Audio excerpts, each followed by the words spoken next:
What would you want your government to do if that happened? ifcj.org. Call today.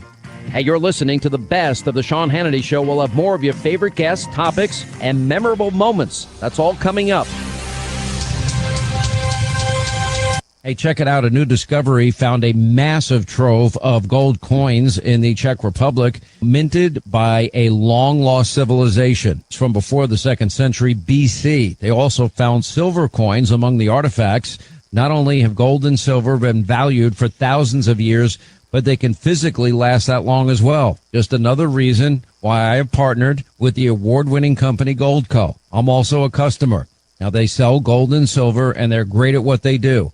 So if you're ready to learn how gold and silver can help protect your savings, call now, 855-815-GOLD. On the web, it's HannityGold.com. They'll send you a free 2025 gold and silver kit. You can do your own due diligence and learn how you can get 10% in free bonus silver. It is the best silver offer out there. Don't miss this one. 855-815-GOLD or HannityGold.com. One more time, 855-815-GOLD or HannityGold.com. The path to Big Blue leads right to Bulldog Country.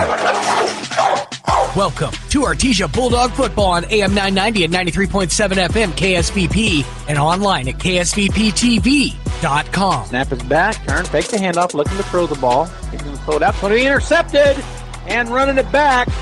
Turning inside, he's going to go into the end zone. Touchdown, Artesia. Number 48, Dominguez, linebacker, dropped back into coverage, fell right into the lane, ball went right to him. Today, your number 1 ranked Artesia Bulldogs square off against the number 8 seed Hornets of Highland High. Bulldog football on AM 990 and 93.7 FM KSVP and online at ksvptv.com is presented by Abo Empire, Artesia Animal Clinic, Artesia Credit Union, Artesia Ford Sales, Artesia Historical Museum, Artesia Plumbing and Heating, Artesia Public Schools, Big O Tires of Carlsbad, Bulldog Outfitters, Buckhorn Productions, Kane Electric Supply, the City of Artesia, Deans Incorporated, Devon Energy, the Eddy County DWI Program, Edge Safety, Faith Baptist Church, First American Bank, Ben's Country Market, First Church of Artesia, Forest Tire of Artesia, Guy Chevrolet, H&R Block, Hermosa Church of Christ,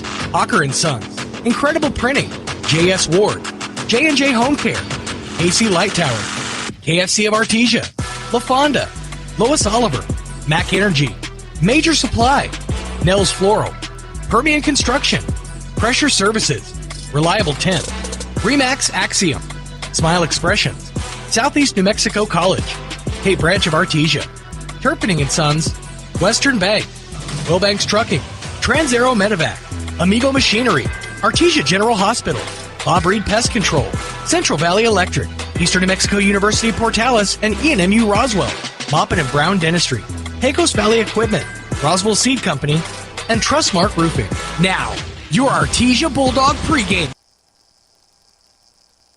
Hey there, Bulldog fans. Welcome to KSVP Radio and KSVPTV.com. It's the pregame of the first round of the playoffs for the Artesia Bulldogs. It's the second round, actually, but with the bye, Coach Maupin and the Bulldogs got the first round waived, and so now we're in the quarterfinals. We've got Highland here this afternoon, the Highland Hornets from Albuquerque. And, Coach, we're going to talk about Highland here on the pregame show, but I'd really like you to just kind of share with the fans that may not know or understand how you guys as coaches really prepare for this third season, this playoff season.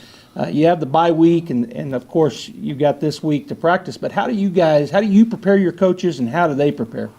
Yeah, I mean, it's, you're kind of guessing who you're going to play, and so that plays into it a little bit during last week. Kind of, once the brackets come out, then we kind of met and we said, okay, here's who we have the possibility of playing one of these two teams. Here's who we could play next. And you have some ideas, you kind of guess along the way. But last week we threw some stuff at them. The good thing is Mayfield and Highland run a similar style defense. Yeah. So we're able to practice against that, and then you're able to throw some other things at them that maybe we didn't do as well against a Goddard or a Lovington or some things in practice. And so we kind of throw things at them. We really focus on team. So we don't do as much individual or anything. We're really focusing on our team aspect of practice. A little shorter practice. It's a quick whistle because we're trying to heal up, but we get after it. We really tell them. The way we practice is we really promote guys running full speed all the time. So we don't really condition at the end of practice like other programs. We feel like we get in good enough shape because we're sprinting everywhere. And then the way we two platoon, everybody's practicing. We have an offense and defense, and then we have a scout offense and defense. And so pretty much everybody's getting reps kind of constantly. And so it allows for us to kind of stay in shape without having to run afterwards. So last week was really just kind of focusing on, the message to the team was, hey, every game's behind us now. We got to play our best game moving forward. And now every game is win or go home. And so now this third season, it's just taking it 1 week at a time and making sure we don't overlook anybody. Well, so you now are coming in here today at Bulldog Bowl. A little bit later start. I know that you talked to the head coach from Highland, and they asked if you could do that. You agreed to that, having it at 2 and instead of at 1, which is kind of the normal start time for Saturday games.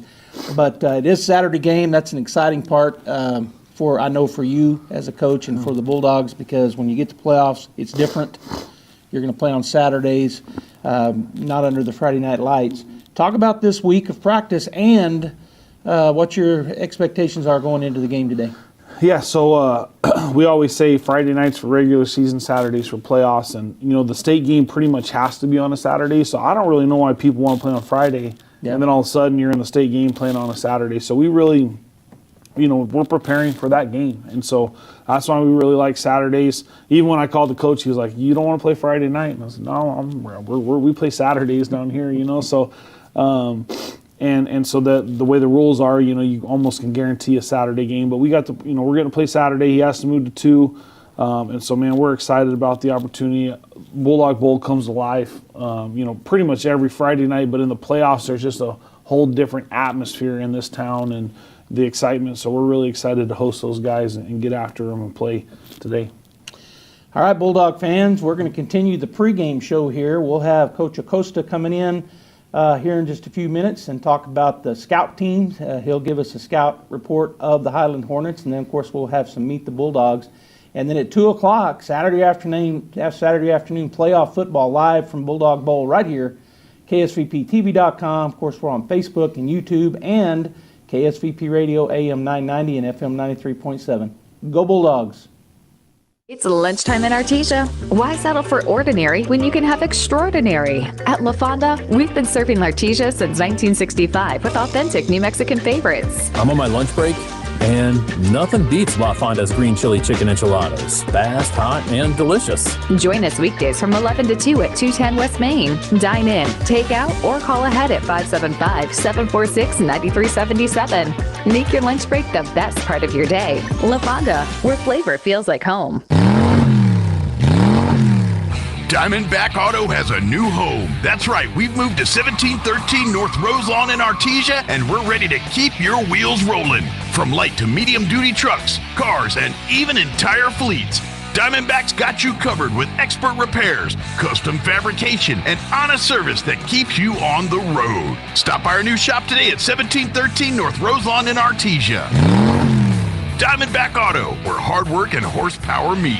There is a difference. When was the last time a bank asked you about your needs or your goals? When you're a member of Artesia Credit Union, you get to use your money for something more important than fees and finance charges. You get to use your money for you. Membership is open to anyone who calls New Mexico home. Become a member of Artesia Credit Union today and see what your partners can do for you. North 5th Street in Artesia or online at artesiacu.org. Artesia Credit Union, member NCUA. There is a difference. Artesia Plumbing, Heating, and Cooling, home-owned and operated for over 50 years, and here for all your plumbing, heating, and cooling needs. Artesia Plumbing, Heating, and Cooling has the expertise to install residential, commercial, and industrial air conditioning units, including the conversion of evaporative coolers to refrigerated air systems. Cut cooling costs with high-efficiency Carrier units from Artesia Plumbing, Heating, and Cooling, your authorized Carrier dealer. Artesia Plumbing, Heating, and Cooling, a proud sponsor of the Artesia Bulldogs and our community for over 50 years. Central Valley Electric is continually learning and advancing technology that improves electric service, reliability, and safety, and in turn enhancing the quality of life for members that we serve in our local communities. CVE offers an account management program called Smart Hub that allows members to track their usage, set up convenient pay methods, and the ability to manage their energy use with smart technologies. A secure system such as Smart Hub is an easy tool to use. To sign up, visit cvecoop.org and click Smart Hub to get started. Jennifer. Hi, my name's Chance with Trustmark Roofing and Windows, and here's what you should expect during your window inspection. Upon my arrival, you'll receive a 15-minute courtesy call letting you know I'm on the way.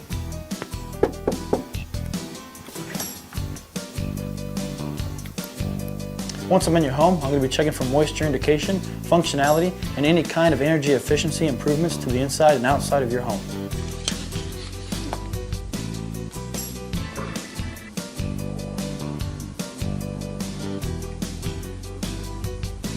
After my inspection, I'll give you my professional opinion, and then you can decide whether you want a no-obligation quote. Myself or the office will contact you to set up a date when I can show you my products and options to best suit your needs. So when choosing windows, choose Trustmark Roofing and Windows. Our goal is to give you a 5-star service and get you what you deserve, and that's the best. Welcome back here to the pregame show on KSVPTV.com, KSVP Radio AM 990 and FM. Welcome back here to the pregame show on KSVPTV.com, KSVP Radio AM 990 and FM 93.7, KSVP Radio on Facebook, and KSVP TV on YouTube. Wherever you're watching, however you're watching and listening, thanks for tuning in. I'm Joby Hodling, and I've got Coach Acosta with me today for the pregame show on the scouting report of the Highland Hornets. And Coach, so let's dive right in on that. The Highland Hornets coming in here today, ready to go, I'm sure. A little unorthodox team, and I know you're going to talk about that. So let's start on their offensive side. Talk about a little bit about their size, their speed, how many guys they might have going both ways, if any, and then talk about that maybe a little unorthodox. Yes, sir. No, so yeah, they run that old like kind of wishbone kind of look. They have 3 running backs, 2 tight ends, and they pile everybody on the line of scrimmage. They have quite a bit of their team goes both ways. I know like a lot of their best players are going both ways. All 3 running backs are going both ways. But they rely on a sophomore quarterback to kind of run the offense and everything. It's a lot of complex stuff, the handoffs and everything, but they're going to run the ball. I mean, against Mayfield, they didn't throw the ball at all. So 100% run against 100% Mayfield. Running against Mayfield. The last 2 games we broke down, they threw the ball 1 time, so it was 99%. Out of 365 plays this year, they ran 27 pass plays. So they're looking to run the ball and establish the run game early. So hopefully we can get them out of that and force them to do something they're not used to doing. But the skill position, they have a really good running back, number 25. He's honestly a really strong guy.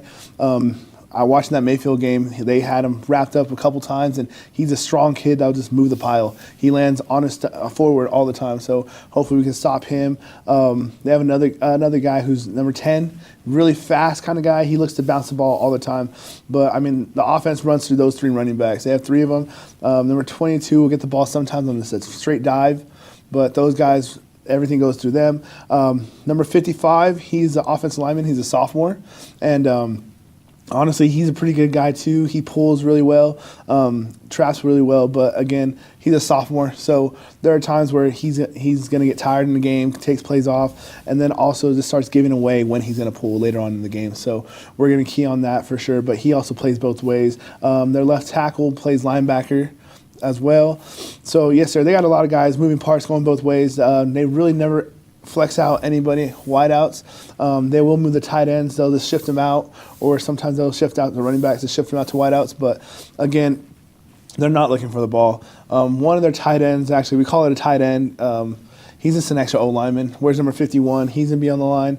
And they're wanting to run the ball. They're going to shift real crazy stuff. So we've been practicing that this week because the first 2 drives against Mayfield, I mean, they'll show up, they'll come out with everybody on the left side of the line, and then shift and put all the skill guys on the right side and keep it loaded on the left side and run right behind that. So they're just going to try to get your eyes moving in the wrong place and try to see if they can just sneak one by you.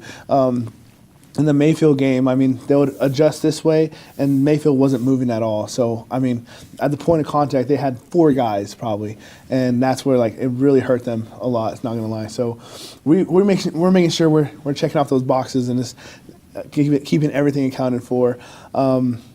Offensively, for us, offensively, defensively, they run a 3-3 stack, and they one high safety most of the time. They're going to run cover 1. So they haven't really played a team like us that can throw the ball and throw the ball proficiently. So it's going to be a good matchup for us. I think we have really good matchups all across the board with our 4 receivers. And then also, like, I really think we can run the ball on them too. Like, I don't think they're a super physical team, and I know like that's one thing like we pride ourselves on is like how the physicality of our play. So I think we're gonna have really good matchups everywhere. Again, they have offensive linemen playing outside linebackers, so the matchup with the slots and the wideouts are gonna be really good. And then they're forced to be one high safety, so we look them off one way, and we're gonna be able to go the other way. We have 4 dynamic weapons that can catch the ball, and this is the speed. Our team speed, I think, matches up crazy with that. Like, we're way more fast than them. I would put our slowest guy on their fastest guy, and we'll still be fine. So, yes, sir. So we're going to use that to our advantage for sure. Kicking game wise, I would say, again, very unorthodox. They're gonna do some crazy stuff that we haven't seen at all this year. Their PAT's the real weird one. They'll have everybody lined up on the line, and they'll have their 2 wings actually lined up in the A gaps. And they kind of, as the snap goes, they kind of like they sprint out to the outside guys. So I mean, honestly, if you bring pressure off the edge, I think again our team speed is going to be a lot faster, and they're not going to be able to get to us. So you send 2-3 guys off the edge, we might be able to block some kicks. Also, the kicker they've bounced back between a couple kickers, but the guy they're rocking with right now, he honestly keeps a real low kick and everything. So. Fun thing, we're actually putting in Clay Kincaid, our dominant basketball player. You're going to put him in the middle of that PAT block, and hopefully you get some blocks in there, just like basketball season, right? So we just tell him get in there and just jump up real high, and hopefully we get some blocks right there. Do you anticipate them kicking to our punt and kickoff return? Punt return, yes, but like. No, not really. They'll probably onside it or squib it? Yes, sir. They keep it real short with the squibs and everything. So, no, I don't see them going to kick it deep to us. They keep the squib going or just like onside. So we've honestly been practicing the hands team all week. Their punt team is very unorthodox too with the way they kind of set up. They do like a shield, like a weird kind of shield. So we've seen shield this year. This is like an offset shield that they rugby punt. So the guy's going to catch the ball, he's going to run outside. If he sees an opening, he's going to take it. But we're going to force him to have to pull it and have to kick it soon. And hopefully get the ball back there to Adele or Charlie and let them go make a play. Right. Yes, sir. All right, Coach. Well, great scouting report. Bulldog fans, we've still got the players coming up, some player interview or introductions. And then, of course, at 2 o'clock, we'll have playoff football live from Bulldog Bowl. Go Bulldogs. And knowledge, J.S. Ward and Son, Insurance Agency, auto and home, life and health, personal and commercial, bonds too, since 1925, we have the coverage for you, innovation, service, integrity and knowledge, J.S. Ward and Son, Insurance Agency.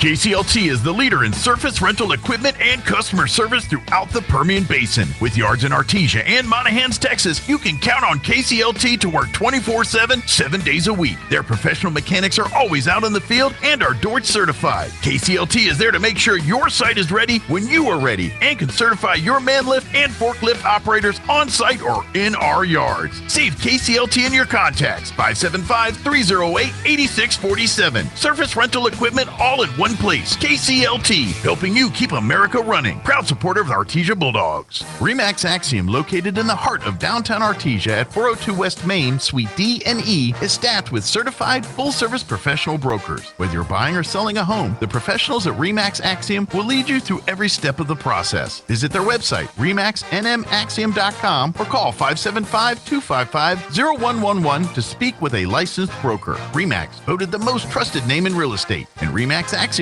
are proud supporters of our community and all Bulldog activities. We have a big name, but a small town feel. We rise by lifting others. At Permian Construction, we're more than builders. We're your neighbors. Proudly serving communities across the Permian Basin, we specialize in commercial projects from $50,000 to $5 million, delivering quality, efficiency, and peace of mind. With our construction management at-risk approach, we handle every detail from design to completion, so you can count on results done right.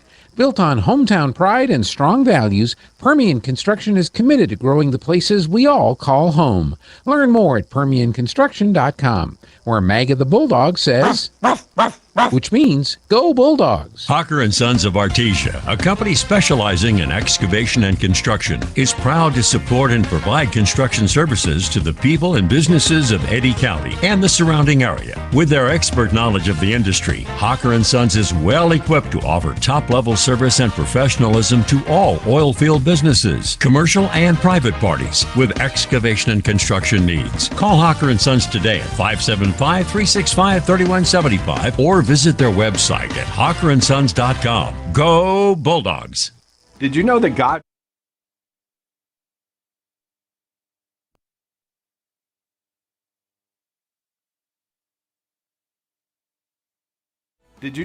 values relationships? At Faith Baptist Church, we exist. Did you know that God values relationships? At Faith Baptist Church, we exist to begin, build, and broaden a relationship with God and with others. We want a relationship with God through faith in His Son, Jesus Christ, as our Savior. And we also want a relationship with others in a healthy biblical community. Come join us as we strive together to go from where we are to where God wants us to be. 10:30 on Sunday mornings and 6:15 on Wednesday evenings.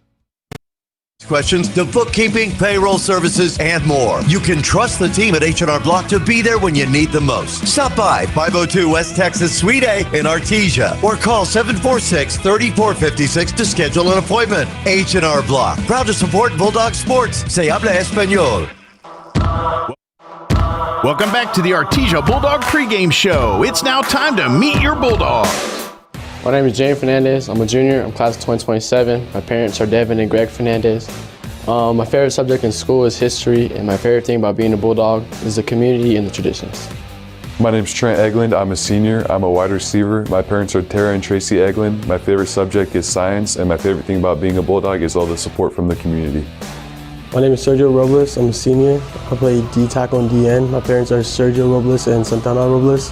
My favorite subject is English, and favorite thing about being a Bulldog is a dog pile. My name is Jeremiah Lopez. I'm a junior. I play D-end and D-tackle. My parents are Rebecca and Pete Munoz. My favorite thing about being a Bulldog is probably the dog pile. My name is Andres Varelas. I'm a class of 2027. I play D-tackle. My parents are Andres and Magda. And my favorite subject is probably math. And my favorite thing about being a Bulldog is the dog pile. My name is Chris Aguilar. The year I'm graduating is 2026. My position is defensive tackle. My parents are Christy Aguilar and Chris Aguilar. My favorite subject is history. The favorite thing about being a Bulldog is the Bulldog pile. That's your Meet Your Bulldog segment for this week. Pre-game show continues right after this. With Guy Chevrolet Company in Artesia. We're celebrating 100 years in business here on the corner of 1st and Main in Artesia, and we invite you to come see us for your new Chevy, GMC, or a just perfect pre-owned vehicle. Our GM certified team is ready to assist you, so give us a call at 575-746-3551 or visit us online at guychevy.com. Guy Chevrolet celebrating 100 years at the corner of 1st and Main in downtown Artesia. There really is no one quite like you, and no one quite like the ones you love. At Turpinning & Son Mortuary, they take pride in providing families with the best service possible. The phrase, "we make it personal," is not just a tagline. It's the way they conduct themselves every day as they honor the ones you love in their own unique and special way. Located at 611 West Grand in Artesia. Visit artesiafunerals.com to learn more. Turpinning & Son Mortuary, proudly serving our community and your family since 1954. Picture this. You're behind the wheel of a John Deere compact tractor. You're effortlessly breaking ground, moving piles of rocks just by moving a lever, and enjoying the sun as you clear brush across your pasture. We could keep trying to put you in the moment, but to really understand what this feels like, you just have to get in the seat. Stop by Pecos Valley Equipment in Artesia and Roswell. or visit us online at pecosvalleyequipment.com. Incredible in Artesia is open for business, ready to give you the hometown quality and customer service you know and love. Georgia and her team specialize in in-house design for quality custom business cards at a competitive price. From scanning to desktop publishing, if you need it, they can do it. On Main Street across from the Derrick Floor statue in downtown Artesia. For all your printing needs, think Incredible.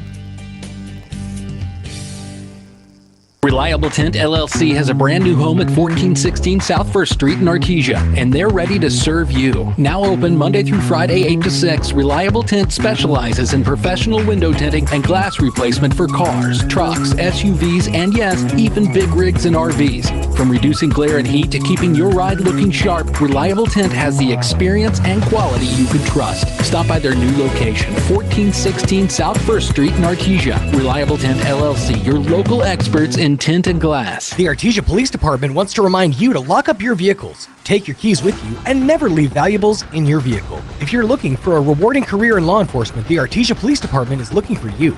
The department is currently hiring certified and uncertified officers. Take advantage of a great retirement plan, paid leave, and medical benefits. Apply in person, online, or call 575-746-5000 for more information. The Artesia Police Department is an equal opportunity employer. And please always remember, don't drink and drive. Dean's Inc. of Artesia provides a superior choice for all your electrification, communication, and supply needs, with a vision to be the premier industrial electrical service provider in New Mexico and West Texas, providing unparalleled quality in supplies and service with highly skilled and conscious personnel. We pledge to our customers to exhibit the utmost in integrity and reputation while providing superior quality in all we do. Dean's Inc., located at 409 Commerce Road or online at deansinc.com.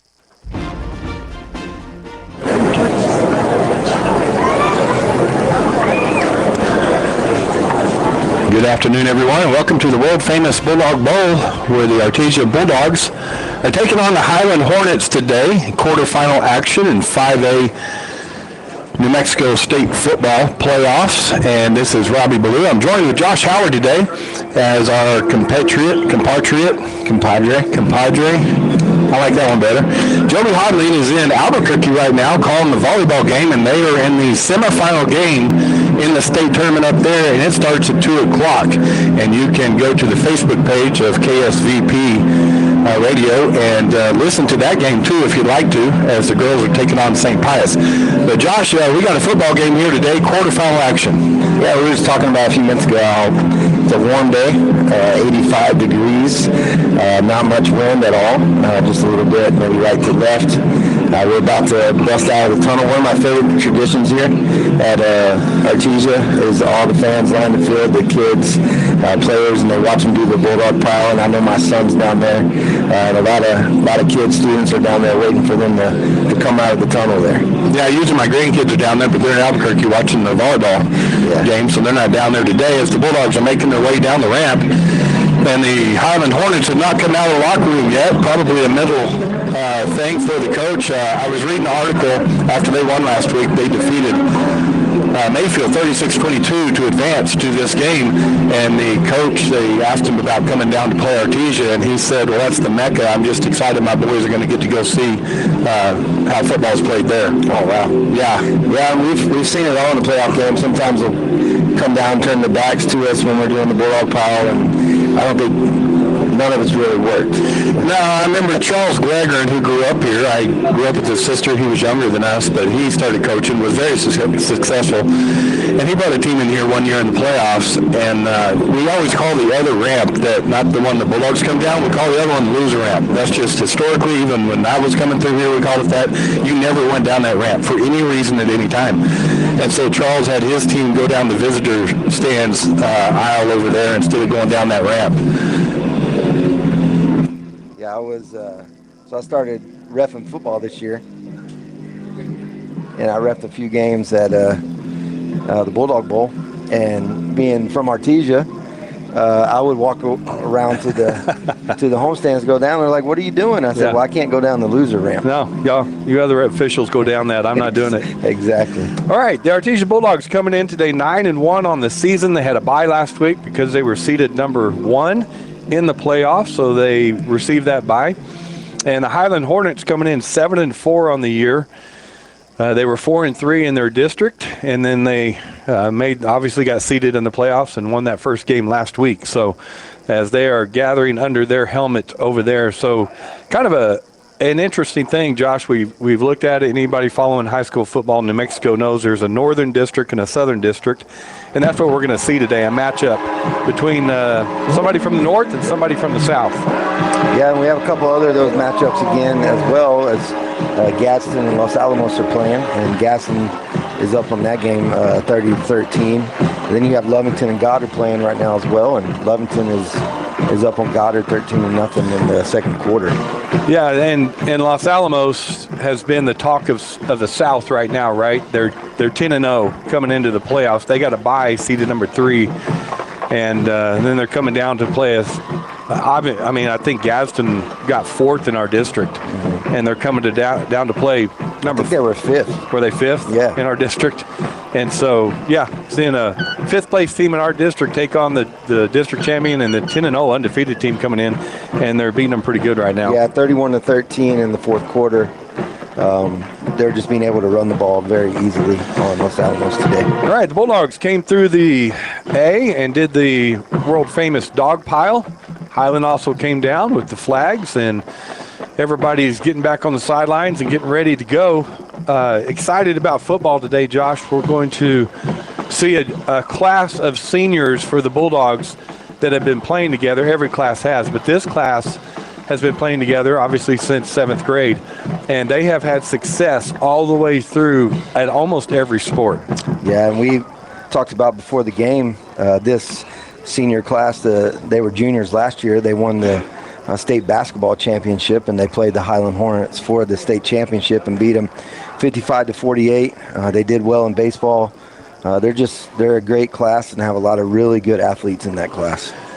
And I didn't remember that when you told me that before the game, that we actually played Highland for the basketball state championship. And I just wonder how many boys over there on the football team for Highland played in that game too, because we have a lot. Yeah. Almost the whole basketball team is on the football team. Yeah, so we have our whole basketball team back this year. Yeah. They'll be seniors.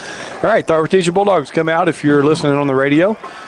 KSVP 990 AM or 93.7 FM. They're in their black unis, black jerseys, black pants with orange stripes, orange lettering. Highland, white jersey, white pants. And as we're lining up, about to get ready to go in football action here on Saturday afternoon, quarterfinal action here in the New Mexico State playoffs. Dominguez will line up to kick the ball, and we'll see what the coaches want him to do. And he does kick it deep, and it's high, and they're going to let it go about 5 yards in the end zone. Yeah, it's great to have a kicker like Dominguez. Just be able to kick those field goals and do any kick that he wants to on kickoff. It's a great weapon to have. Now, folks, I'm going to go ahead and let you in, watch a lot of film, and talk to coaches. Highland runs some offensive formations. No one knows what to call them. So what we're going to do is we're going to describe them. I'm going to take a poll up here in the press box here during the timeout or something, and we're going to come up with a name for them, but we'll see. They break to the line of scrimmage, and it is a double-type formation. They've got 9 guys on the line of scrimmage. No, they got 7 on there. 2 sniffer backs and a running back. Man goes in motion to the right, number 32. They hand it off up the middle, number 25. And he's got a pretty good game. Yeah, it was Tapia. He picked up about 4 yards. Good push on our defensive line there. And then our linebackers were able to step up. Looked like Pacheco came up and made the tackle. Quarterback for the Highland Hornets is George Salzano. And, boy, it was hard to see him up there. It's a big line, good-sized line as they break and they come again. They're unbalanced left, way unbalanced left. And the Bulldog defense adjusts somewhat. Ball's on the right hash on the 24-yard line. Now they go back to a balanced formation under center. Salazar, he hands it off, running to the left, and coming up and making the hit, making the tackle, the Artesia corner, Tootie McNeil. And that was a great read by Tootie. Perfect way to make that tackle. He came up on the outside, ran through him, and just made a great stop there for about a yard loss. Yeah, it was 1 yard loss, exactly what it was. So it'll be 3rd and 7 from the 23-yard line of Highland as they break again, and they will come up in double tight. 3 backs back behind Salazar. Now they're going to motion to an unbalanced right set. 2 sniffer backs, a back to the left or to the right of Salazar. He takes a snap, pitches it out that way on a sweep, trying to get around the corners, number 10, and it's not going to happen as he is taken down for a loss. He did a great job out there on the outside, keeping outside contained. He attacked the edge of that tight end out there, kept the outside, and just made a great tackle. Yeah, handed it Tapia, or number 10, right? Chondo. Yeah, Chondo. And Miguel Soto, just a great tackle. So that brings up 4th down. Bulldogs will bring in the punt return team. It's 4th and 7 on the 23-yard line. Good defense by the Bulldogs. So you got Villa and Campbell back to return the punt. And we've got Tapia, who's back to punt it. Snap is back. It's good. He steps to the right and punts it. Good punt. Floating in the air. It's caught by the Bulldogs. And he's going to come all the way around here. And that's Villa trying to get around the corner. Now he cuts at the middle, gets across midfield, and gets tackled there. I think on that first series there, that's just it was a good picture of the speed we have on defense for Artesia, being able to stop the edge. And they're not going to get outside of us today on the run game. And they are very... they may be, I told somebody this week, they may be the most run-heavy team I've ever scouted before in my life in all the years of coaching and calling Bulldog games. Yeah, on the year, they've only passed the ball 50 times for 14 completions and 180 yards. Yeah, 180 yards on the year. Bulldogs lined up, trips right, ball in the middle of the field at the Hornet 48-yard line. Now the Bulldogs will shift into a 3-back backfield. And that is just I was told earlier, they gave it to Parra and he gained about a yard. I was told that's in tribute, that formation right there is in tribute to the 1966 Bulldog team that actually played the Highland Hornets and won that game 40-14. So lining up in that formation was a tribute to that 1966 team. It's funny you had the outside receiver out here who's in a 4-point stance. Bulldogs now go twins right, twins left, which we call A formation. Warren with Parra directly behind him. Pistol formation. Snap back. He looks to throw down the field, and the ball is stripped out of his hand by a defensive lineman, but Bulldogs fall on it. Yeah, that was Malachi Buvia. Big guy, big defensive end on the outside there. Just rushed straight up the field and was able to strip the ball from Warren. Yeah, he was bringing his arm back to throw the ball, and he just knocked it right out of there. So good play by him. That will bring up... I was going to let the scoreboard do the math here. 3rd and 20 from the Bulldog 42-yard line. Ball about the middle of the field. A formation. Derek takes a snap. He's looking down the field to throw. Throws it deep. Going for Eglin. Eglin trying to make the catch, and he can't. Yeah, just out of the reach of Eglin there. The cornerback did a good job there. He used the sideline as the extra defender, and that was Isaiah Cheromaya. So Bulldogs, after that huge loss on that strip, look like the punt team is going to come in for the Bulldogs. Ball's on the 42-yard line, and it is 4th and 20. Going back to punt is Dominguez, and back deep is Tapia for the Hornets. Snap is back. Dominguez does get the punt off. It's a high punt. Tapia looking, he actually lets it hit and bounce, takes a sideways bounce, and just stops right there, and Bulldogs will down it about the 21-yard line.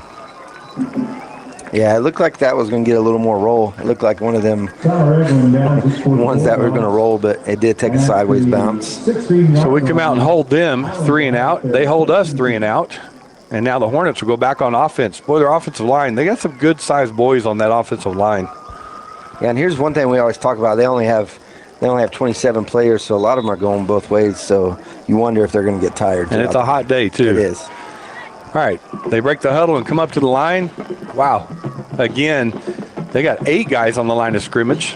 No, 7. 3 backs to the right of Salazar as he takes a snap, hands it off, lead up the middle, and it's just stuffed right there, nowhere to go. And it's just a scrum in the middle there. You got Robles and you got Aguilar, and you got number 55 on our team, which is Ontiveros.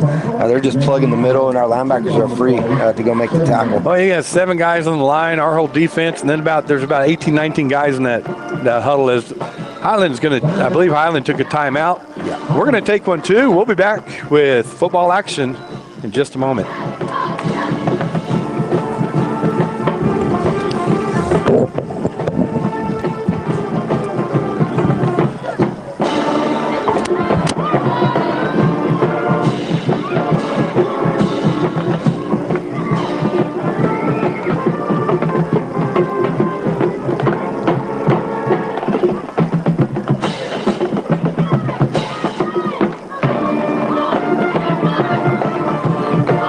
We're going to keep it right here as the computer would not run the ad. So I just got an update on volleyball. Okay.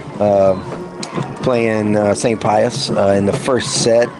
Pius is up 10-5 on your Lady Bulldogs. And Pius comes into the tournament ranked number 1. So they're the number 1 team the Lady Bulldogs are taking on. All right, we're back to action here as the Hornets line up again. That double type formation. Salazar under center. Backs move to his right. Again, just stacked back there. There's another lead player right there to Tapia, and he goes up the middle and is stopped after a couple of yards. Yeah, and when you look at our defense, we only have 3 down linemen, and everybody else is standing up. But it's given our linebackers freedom to go make those plays, and Pacheco stepped right up in the open window and made a great tackle. Ball is placed on the 21-yard line of the Hornets. It will be 3rd and 6. Ball's on the right hash. And the Hornets will come up again, unbalanced left. And by that, I mean there's 1 guy on the right of the center. And then 3 backs, and then they'll shift again and balance it back out. Salazar goes under center. He'll take it. Lead play is hit in the backfield and tackled in the backfield by the Bulldogs. Literally, Robles wasn't even touched, number 90 for the Bulldogs. Just went in and made a great play, stopped him in the backfield for a loss. I gave it to Tapia again, and there was nowhere to go, and I don't know what he's standing there with the ball for. But referee takes it. That will bring up 4th down for the Highland Hornets, and Tapia will go back to punt again. Back deep is that McNeil and Villa again? Yeah, it's going to be Villa and Campbell. Oh, Campbell. All right, 4th and 8. Snap is back. It's a good snap. He'll get it off. Bulldogs are threatening. Not as good a punt as last time. It is taken by Villa, but he signaled for the fair catch as a flag goes down on the play. Yeah, it looked like it might be a hold or a block in the back there on McNeil. So the Bulldogs offense will go out anticipating that, and the flag is back on the 41-yard line of the Bulldogs. It was caught. He fair caught it at the 49-yard line of the Hornets, so could be a pretty big loss here. Yeah, it looks like the referees are discussing where the spot of the penalty is going to take place. So good job by the Bulldog defense again. Like we talked about, they've tried to run the ball. Bulldogs are stacking it up. They've schemed well for it, seems like so far. Yeah. They're going to have to come out and try some passes here in a little bit. It seems like a bit of what I would call a gimmick offense. You know, they're doing their motion and shifting, but they're essentially getting in the same formation every time. They are. And a lead play is a lead play. Yeah. Right? Yeah. I mean, they're stacking 3 backs and handing it to the deep back and had 2 lead blockers in front of him. And so our defense is doing a really good job reading their keys. Fitting in their open windows that they're supposed to and being coached well to do. So they're doing a really good job. Referee's taking a long time on this. We'll see what the call is here as he's getting ready to tell us eventually. Is a block in the back on the Bulldogs. That'll take the ball all the way back to the Bulldog 31-yard line. So 20-yard difference. And the spot of the foul is where they marked it off of. Okay. All right, the Bulldogs will line up in A formation. Parr lined up behind Derek Warren. The referee's still going to talk about this. as one of them went back and marked the 49-yard line again, so they don't forget where the fair catch happened. And they're going to give us another signal. Block in the back on Artesia. Pointed at the 49-yard line. First down Artesia, so they move the ball up to Artesia's 37-yard line. So 6-yard gain for the Bulldogs on the correction. That's not right either. All right, Bulldogs, A formation, left hash. Here's the ball, 1st and 10. Warren takes a snap, pitches it to Parr, coming around on the right. He gets some blocks out here in front of him. He turns the corner, goes up the sideline, runs into 2 defenders, and goes out of bounds. Good pickup. Man, I just love how Parr finishes runs. Even on the sideline, he ran over 2 guys. He's just a physical running back. He took it to where, well, that's actually the 44-yard line of the Hornets, so it'll be 1st and 10 for the Bulldogs. There's a hurry-up offense, A formation, ball on the right hash. 6:26 left here in the first quarter. 0-0 is our score. Warren reading the defense. Takes a snap. Runs a speed option to the left. Pitches to Parra. He goes around that left side. He's got some blocks out in front of him. And he has another good pickup for the Bulldogs. Right now the Hornets are sitting back. They're playing our passing game. They seem to be, they're going to take that away. And so we're doing a good job just running the football. It's like a 9-yard pickup for the Bulldogs, as they will quickly get back to the line of scrimmage again in that A formation. Ball on the left hash this time. 2nd and 1. Warren takes a snap. He looks downfield to throw. He throws quickly over the middle to Hodling, and he picks up the first down. Yeah, just a classic stop route, Artesia football. Good passing game, good pickup, first down. Ball is on the 28-yard line of the Hornets. They're in there driving, 1st and 10. Ball on the right hash. Warren, A formation, takes a snap, looks downfield, throws the out route on the right side to Eglin, and he'll get pushed out of bounds. I just love the fact right now we're sticking to what's working. Stop route in the middle, stop route on the outside, classic Artesia football, so it's great to see. There's a pickup of 9 on the play, 2nd and 1. Ball on the right hash, A formation. Warren looking over the defense again, running that 3-3 defense. Hand it off to Parra. He'll bounce it out to the left and then cut it up the middle and get close to the first down. Not much there, but Bryce was patient and found the hole and was able to get a first down. Parra's helmet came off, so we'll have another running back going there, and that's number 16, which is Christian Pondo. First down for the Bulldogs. Ball at the 18-yard line, middle of the field, A formation. Pondo lined up behind Warren. Warren in the shotgun. Takes a snap. Fakes it to Pondo. Throws in the far end zone to Jack Byers, and Byers makes the catch. What a catch by Byers for the Artesia Bulldog touchdown. Honestly, cornerback didn't play that bad a defense. Jack's just too big. That was a great catch. He went up and caught at the highest point. Touchdown Bulldogs. Yeah, the corner was right where you want him, right? He had that inside position right on Byers. But like you said, Byers just reached over him and took that ball in, took that pass in. Bulldogs line up the swinging gate for the extra point. Hodling comes in motion now. Everybody will motion into the regular extra point formation.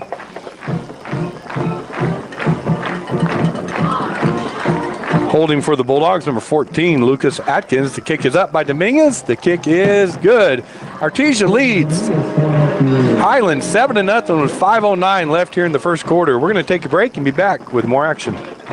Bob Reed Pest Control is committed to providing the most modern pest management solutions for homes and businesses. Bob Reed can handle every aspect of pest control, from general insects to trees, shrubs, yard treatment, and commercial weed control. And they're the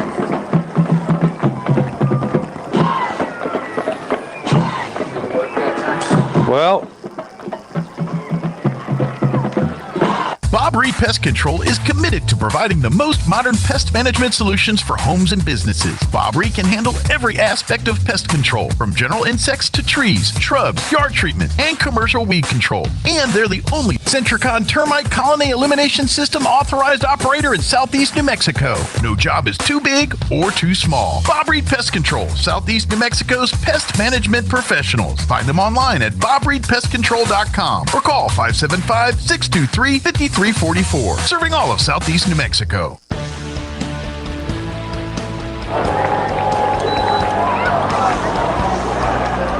All right, folks, we're back. We had a short kick by Dominguez to the right sideline. Number 60 caught that, and Daniel Nugent for the Hornets, and he gave a fair catch, and the Bulldogs didn't see it, and they tackled him, so flags came in.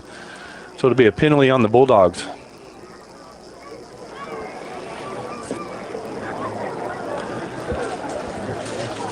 So they had it marked about the 32-yard line of the Hornets. Now they're going to go forward because of the penalty. It'd be a 15-yard penalty. So 47. That's tough when you got everybody in front of you and you're trying to get off a block to go make a tackle, and the up man makes a fair catch signal. Yeah, you're not looking for that. No. It was a good hit. Yeah, yeah. All right, Highland, ball on the left hash mark on the 48-yard line of the Hornets. 1st and 10. Salazar under center. He'll hand it off in a sweep play, but nothing there. Bulldogs sniffed that out, and it's a huge loss. Yeah, that was Anchando running the ball, coming across on the outside sweep there. And again, we kept really good outside contain for the Bulldogs there. Made a great play in the backfield. So they fooled me why I hesitated there calling that play, because I thought it went to the guy running the trap play. Yeah. And so I was going to say, and there's a trap play up the middle, and then he just stopped and started looking at Anchando, and I'm like, he didn't have the ball. Well, good. I mean, that's why everybody needs to do their assignment. Right. Because if everybody goes to the trap play, then that play is wide open. So we did a really good job there. Loss of 12 on the play, 2nd and 22. Double tight, Salazar under center, 3 backs behind him, and they will run a sweep to the left, trying to get outside as Tapia, and Tootie McNeil says, no way.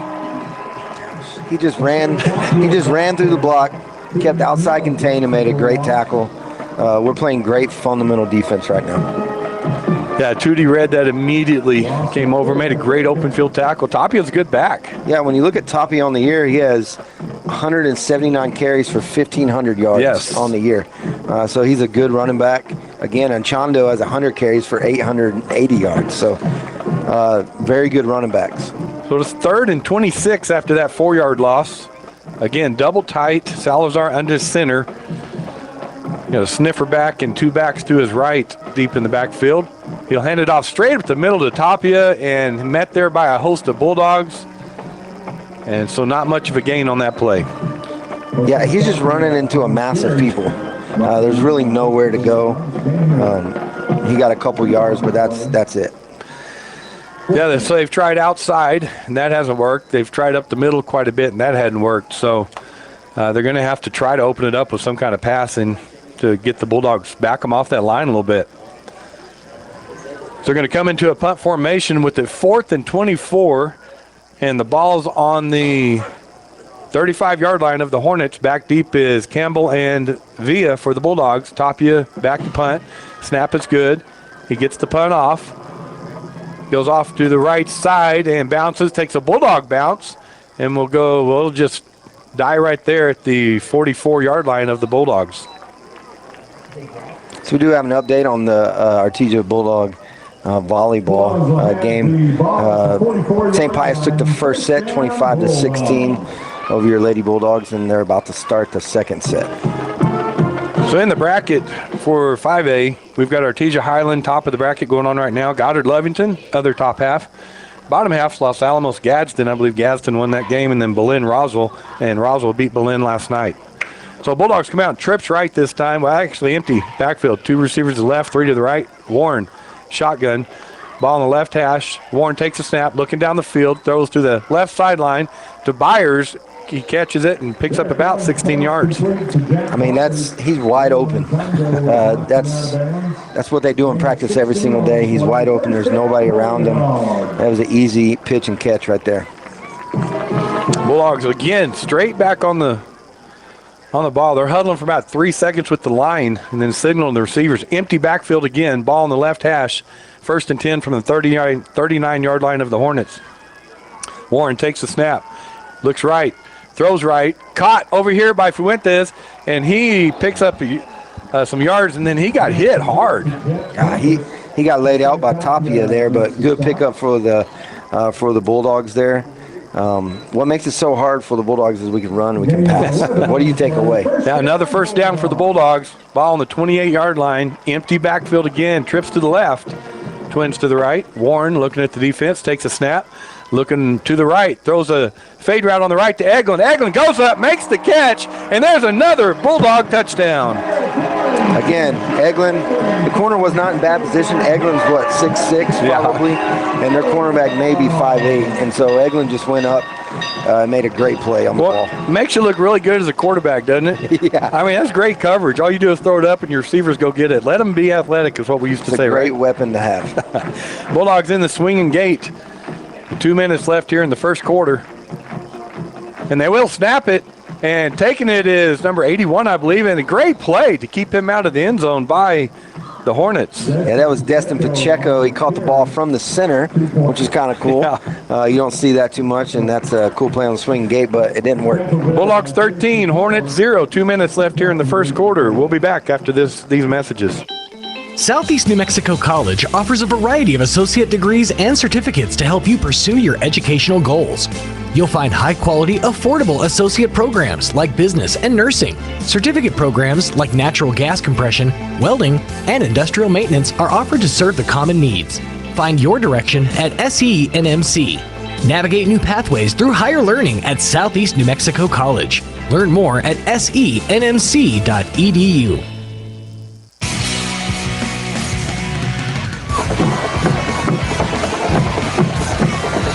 All right, welcome back, folks. Dominguez lined up for the kickoff, and he does kick it deep this time. And it is going to be able to be taken by number 10, and he takes it. He rolls around to the left, and that is Anchondo, and he is taken out of bounds hard by about 3 Bulldogs. Yeah, it looked like that might have been a penalty, but the ref was turning around looking not at the play, but hey, that was good for us on that. So Bulldogs lead 13-0 here with 1:54 left in the first quarter. Highland going to line up.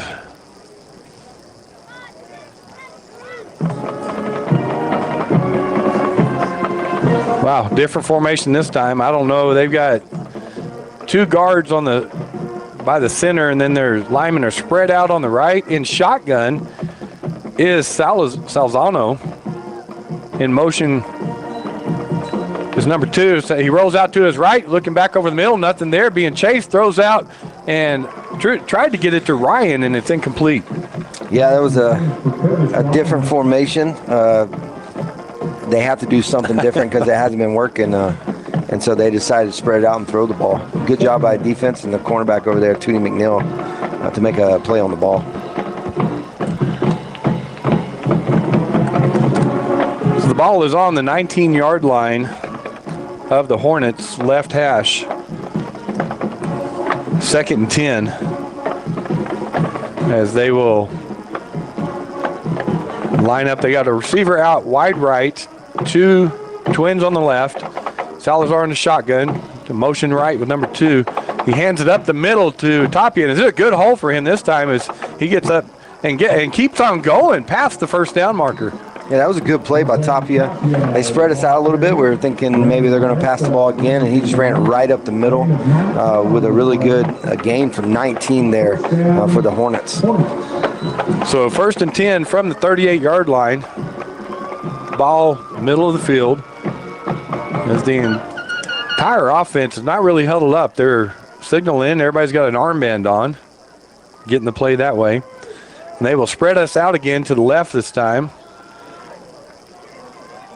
as they got receivers out left and right. Tapia takes a shotgun, throws a quick pass out to the left, out in the flat. Number 2 trying to get around the corner, and he did until Beza knocked him out of bounds. Yeah, that was Isaiah Jeremiah. Good catch, good 4-yard gain. Quick pass to get to the outside. So they have made some adjustments, and then we'll see what our defense does to adjust. That's basically a sweep play, right? Yeah. They were trying to run the sweep earlier, weren't getting anything out of it, so doing it that way. Picked up 4 on the play, 2nd and 6 from the 42-yard line of the Hornets. Going back to their tight formation. We'll see if they throw out of it this time. Double tight. Salazar under center with, he'll go to shotgun now. 2 receivers on the right, 2 on the left. Tapia goes in motion, going to hand it to him, sweeping on the right. And there's a tackle after about a 2-yard gain. Yeah, he got a little 2-yard gain there on the outside. We still played it very well. Outside contained there by our corner and made a great tackle. So that will bring up 3rd and 4 at the 44-yard line for the Hornets.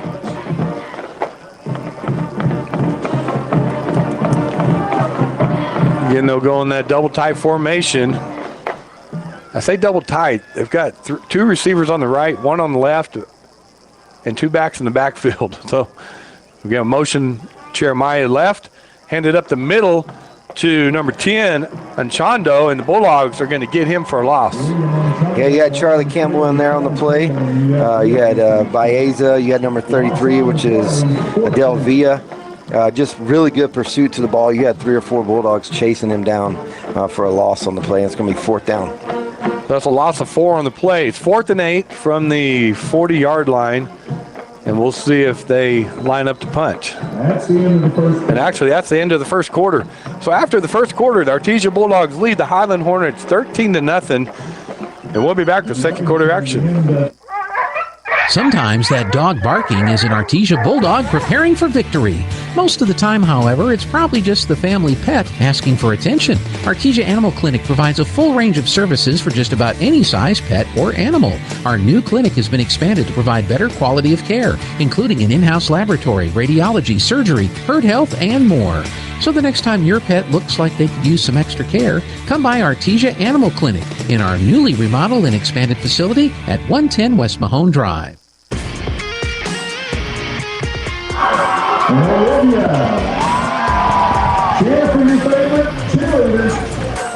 Folks, we want to say thank you to Santo Petroleum.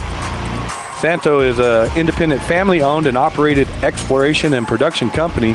We pride ourselves on a tradition of operational excellence, safety, environmental responsibility. We value creation and strong community relationships.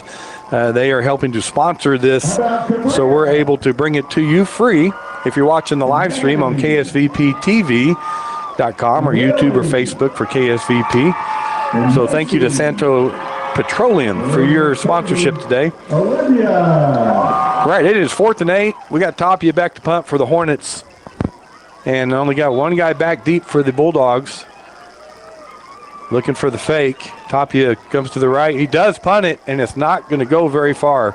It's high, but it's going to take a Highland bounce and go out about the 39-yard line of the Bulldogs.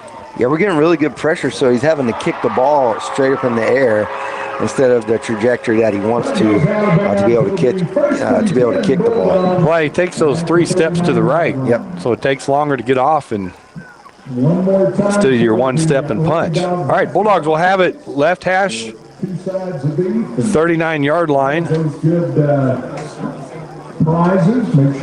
11:53 left in the first half. 5 tickets for $20.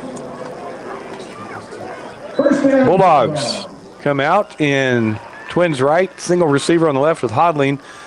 Backs on both sides of Warren in the backfield. That's going to be Para. And I think Villa, I think it's number 33. We'll find out in a minute. I don't know if that's Para. Yeah, that's Para on the left. So Warren in the shotgun. They're waiting on the referee, waiting on the whistle. And they just get it. So Warren, everybody gets ready. Takes a snap, hands it off to Para, but stopped in the backfield is Para. Good defensive play by the defensive line of the Hornets. Yeah, they just had immediate penetration on our offensive line there. Number 55, Malachi Buvia, and also Carlos Mancia were in the backfield immediately. Para had nowhere to go. So Bulldogs come out in the traditional A formation, twins right, twins left. Ball in the middle of the field. It's 2nd and 13. Warren in the shotgun, Para behind him. Calling out the signals, takes a snap, looking downfield to throw, throws the screen to Para on the left side, and there goes Para, 1 man to beat, gets by him. Well, he sidesteps another in midfield, and he's going around the right. There is a flag down on the play as Para is going to go down that right sideline, get 1 more block, and go in for the touchdown, but there's a flag all the way back here on the 41-yard line. See, that's a great play call by Jeremy there. You're seeing penetration by the defensive line. They're very aggressive, and so you call a screenplay. Great play call, and looks like there is going to be a penalty, though. So it looks like it's going to be on the Bulldogs as they're coming back. Warren stood there and listened to the referees talk about it, so he's walking back. As Pondo will come into the game, probably give Parra a rest after that long. That was a great run by Parra. Man, he was all the way on the left side of the field, made great cuts all the way back to the right side and scored easily. It was about 3 guys, right? He kept stopping and cutting in front of them and making them miss him. So they're going to call an illegal blindside block here on the Bulldogs. So they will step off the yardage. It was 2nd and 13. And they'll put the ball down on the 26-yard line of the Bulldogs on the left hash. So that's a 15-yard penalty from the spot of the foul there. So that's a big penalty, big loss there. Big change, right? From touchdown to 2nd in 28? Yeah. Something like that. Trips empty backfield for the Bulldogs. Warren takes the snap, looking to throw, throws it over the middle to the Bulldog receiver Fuentes, and he gets down the field and tackled about the 43-yard line. I love that. We come back to another spring play with our slot receiver Jet Fuentes, and a great pickup for the Bulldogs. Manageable 3rd down. Brings up 3rd down. So it'll be 3rd down. At about 7 yards, Bulldogs quickly again back in A formation on the left hash. Warren shotgun, Parra behind him. Takes the snap, the whistle blows, and Highland's going to call timeout. We're moving too quick for him. We're going to take a timeout too. We'll be back. 10:29 left in the first half. Bulldogs 13, Hornets 0.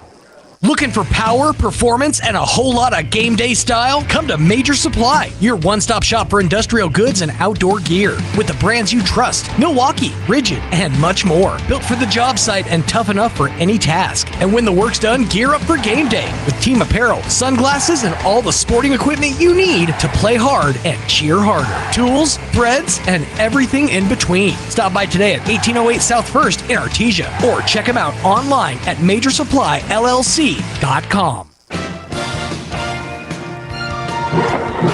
have an update from the volleyball state championships. Goddard is playing Albuquerque Academy. They lost the first set, 25-16. Goddard did. Goddard lost the first set, and the Bulldogs are losing the second set as well to St. Pius. I can't remember the score. I don't either. All right, we're back to action here. 3rd and 6 for the Bulldogs. Ball on the left hash on the 43-yard line. A formation. Derek Warren tries to draw him offside, and they didn't come all the way across, so they reset. He takes the snap, fakes the handoff, looking to throw the out route over here, and he does to Jack Byers. Picks up the 1st down, and finally goes down. Yeah, the cornerback on this side for Highland Hornets is giving Jack Byers at least 8 yards cushion because he's already gotten beat deep on a play, and so that's what that speed does for you. 1st and 10 to Bulldogs. Ball on the 41-yard line in Hornet territory. A formation. Ball on the left hash. Parra behind Warren. He throws quickly out here to Jack Byers. Wide receiver screen. Gets around one guy, and then he will pick up about 6 or 7 yards. It's a great play. I don't know what they call it. We used to call it a tunnel screen. Just an easy 6 or 7 yards there by Jack Byers. Good blocking by our offensive linemen, getting down the field and actually picking up their blocks. Ball placed on the 33-yard line. It'll be 2nd and 2 as he picked up 8. Again, A formation. Warren and shotgun. Parra behind him, that pistol formation. Warren pointing out the defense. He's, again, talking to his Fuentes, his slot, pointing at the guy over him. He takes it, speed option to the right. Parra has field out there. He's trying to get around the corner, and he does, down the right sideline, and they'll tackle him about the 17-yard line. We talked about it all year. Bryce Parra is a very patient runner. He turns on the speed once he sees the hole, and that's exactly what he did there. He got to the outside, and he just turned it on for a really good gain down the sideline. 1st down, Bulldogs. Ball's on the 18-yard line. Trips left. Parra lined up behind Warren. He rolls to his left, looking downfield, throws it quickly to Fuentes. Whitehead, and he'll go down about the 6-yard line. Again, Whitehead was wide open. They had trips on this side. He ran the out route. Our two wideouts ran down the field. He just came open, wide open there on the out route. So it'll be 1st and goal for the Bulldogs. Ball on the left hash. It's on the 6-yard line. As they do huddle up this time and make sure they've got everything together. It'll be A formation, Warren in shotgun. Parra just 1 yard behind him. Warren gets a signal from the sideline, makes a call to his offensive line. Takes the snap, hands off to Parra right up the middle, and he's up towards the goal line, and he falls. And it is a touchdown for the Artesia Bulldogs. That's going to be a 6-yard touchdown run for Bryce Parra. This touchdown summary presented by Robbie Burgess at Artesia Ford Sales. You'll score a winning deal when you visit with Robbie on Monday. Please ask about their mobile service program. What a great touchdown. Yeah, Parra went right up the middle. They got him. Somebody had him around his legs about the 2-yard line, and he fought, and then he just fell into the end zone. Stretched the ball over. All right, we're going to go for 2 here.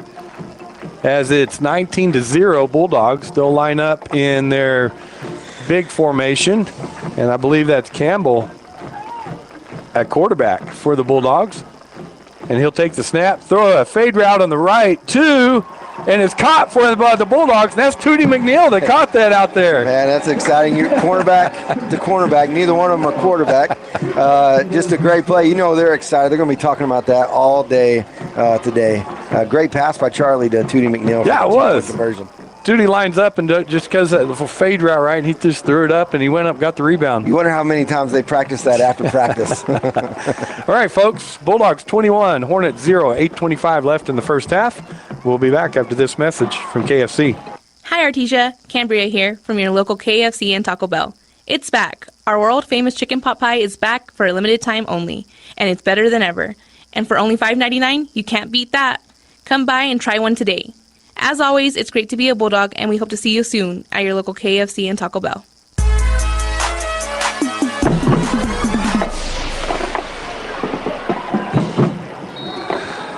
All right, the Bulldogs will kick off. Dominguez, just a little floater to about the 20-yard line. It hits the turf, bounces left. Looks like it's going out, trying to save that, but it went out of bounds.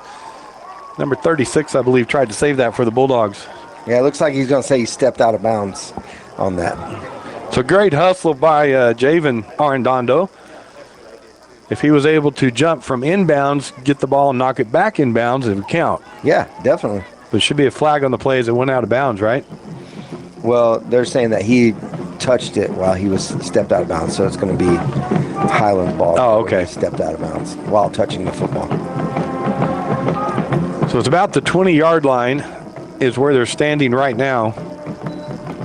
Well, I don't know why that Hornet didn't come up and catch that. It hit about 2 yards in front of me, and then it's not, it wasn't like he wasn't running full speed trying to catch it. No, he wasn't. The ref still. Okay, so they did call a penalty, so they said the ball was kicked out of bounds. Okay. So it's always good if they get together and talk about it. They want to get it right.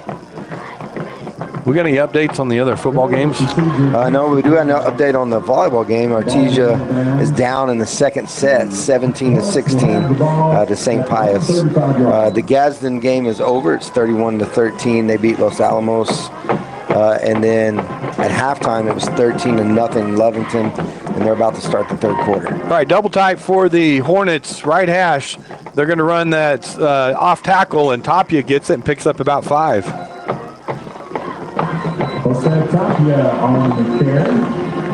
So they place the ball on the 35 after the penalty, and after that 5-yard pickup, it's going to be marked at the 40-yard line of the Hornets in the middle of the field.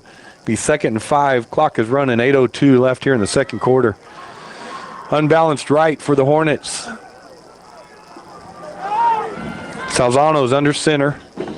2 backs in the backfield with Sniffer back right between the guard and center, standing right by him.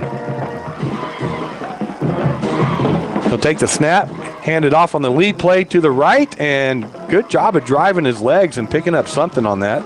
Yeah, he had about 3 Bulldogs on him on that play. You had Ontiveros on him and Villa, and Tapia just kept his legs moving and drug him for about 3 yards there. So a manageable first down for the Hornets as it's 3rd and 2, or third down, sorry, manageable. 3rd and 2, ball's placed at the 43-yard line. 3rd down. Ball's on the right hash. They'll line up in that double tight again.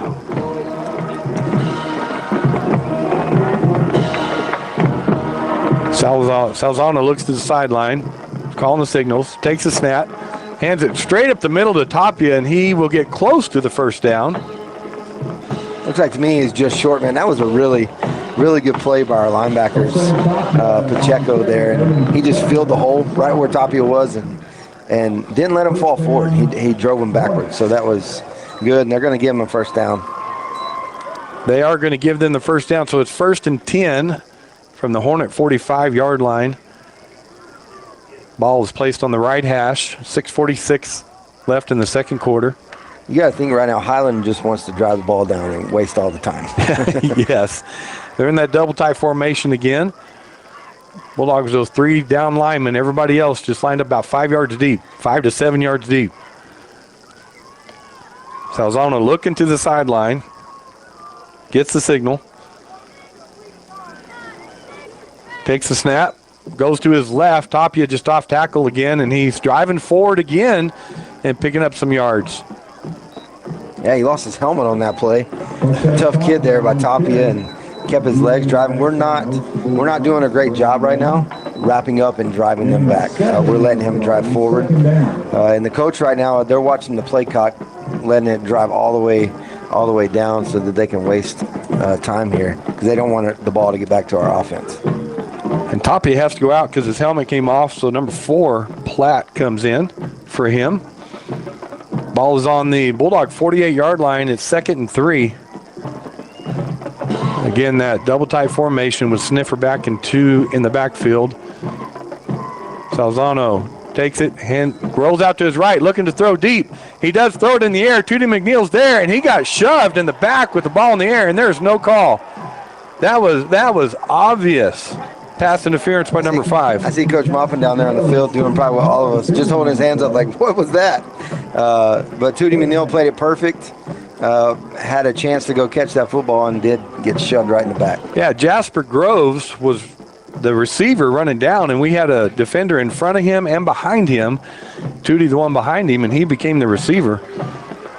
So it will be 3rd and 3. Good play call by the Hornets. They needed that, but great defense by the Bulldogs. Ball in the middle of the field. 3rd and 3. Handed off to Tapia, and he gets into the pile, and it looks like he made the forward momentum. Will be right at the first down marker. Look at these two. So you got one ref giving the first down, one saying 4th down on this side. No gain on the play. Well, he moved back, so they're not going to get. They're going to go with the official on the right. Well, they're going to talk about it now. 4th down, Hornets.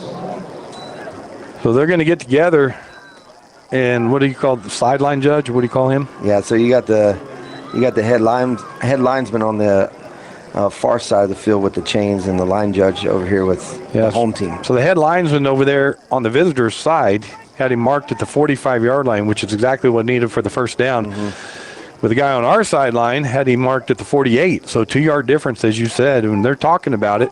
Now he's pulling them both together. Yeah, and he immediately had his hand up, 4th down. This guy, the other guy on the far side, the head linesman was saying 1st down. And so it's going to be who who are you going to believe here from the white hat? Yeah, well, I think you go with the one that saw the most momentum, don't you? Yeah. Which is what they're going to do. So, I would think that's what you have to do. Yeah. So it will be 1st down for the Hornets. And honestly, I think they probably got that right. I think Tapia did have forward progress to the 45 and 1st down. Coach Moppins wants clarification, and he gets it. Doesn't like it, but he gets it. Ball in the middle of the field, 45-yard line, 1st and 10. Exactly 5 minutes left in this second quarter. The clock is running. Salzano under center, double tight. Sniffer back to his left, 2 backs behind him, about 3 yards deep. Going motion to the left. They'll hand it off to Tapia off tackle, and the Bulldogs are right there to keep him to a 1-yard gain. Yeah, that was much better tackling, much better penetration by our defensive line to hold him to a 1-yard gain there. It's one thing we always said in the trenches, right? Low man wins. Absolutely. And so they were, as you said, were getting high before. They stayed low that time. An update on the volleyball game. Artesia lost the second set to the number 1 team, St. Pius, 25-19. So they've got to come back and win 3 sets to go to the state championship game at 6 o'clock tonight. Be 2nd and 9 for the Hornets. Ball close to the left hash mark. Double tight. Salazar takes a snap. Looking to come around the right side, but nothing there for Achando at all. That was a great form tackle there by, I believe that was Santo that made that stop. He literally picked him up off the ground, drove him backwards. Now, the NFL, that would be a penalty because he landed on right. But this isn't the NFL. And that's Marco. Marco always Soto. like to distinguish. Yeah, that's true, Miguel and Marco. 3rd and 9 for the Hornets. 3:33 on the clock and running to halftime. Again, they're double tight. Sniffer back on the left. 2 backs behind him because he's under center. Calling out signals. It'll go to the sweep to the left to Tapia, trying to get around the corner, and he does. He cuts inside. Campbell goes down the left sideline and picks up the first down. Yeah, good run there by Tapia. That's really the first time that they've been able to get outside of us. And the cornerback did a good job pushing him inside. We just didn't have anybody else flowing down the line to make the play. Yeah, it created that. Campbell got so far outside, right? It created that lane in there with the pursuit not filling it. Yeah. That's a tough ask on your corner. It's like we want outside contain, but not so far outside contain. It's like, no. He did his job. No, yeah. I'm just saying. Probably the outside backer got caught up and wasn't able to flow down the line like he should. 1st and 10. Ball at the 27-yard line of the Bulldogs. Left hash. Double tight. Salazar under center. Takes the snap. And we'll go up the middle with it. And the Bulldogs just stop that right away. Yeah. Pacheco, Antaveras, Robles, Aguilar, all them big guys, they're saying you're not going to run up the middle on us. It's tough to come in here to Bulldog Bowl, never having played here, and get past the nerves, get past everything. And it seems like the Hornets have settled down a little bit now after the first quarter, and this is their longest drive of the day right now, and they're eating up the clock going to half with 2:09 left. Here's the problem. We have big guys up front, and we're subbing in more big guys that are fresh, and they're going both ways. 2nd and 9. Shotgun to Salzano. Goes under his legs. He's chasing it backwards. He falls on it at about the 44-yard line. Yeah, it was just a low snap, went right between his legs. Just a mistake that you can't have if you're trying to come back. And I think we're going to have a timeout on the field by the Bulldogs after that loss, because it'll be 4th and long, and they're going to want this ball back. We're going to take a break also. We'll be back after we hear from ENMU. Across the state of New Mexico, different journeys will begin. And when their journeys unite, together will become one experience. Our campuses across New Mexico in Portales, Boswell, and Ruidoso come together to provide you the support as one family. We are one family that share one goal, one opportunity at a time. We are one Eastern.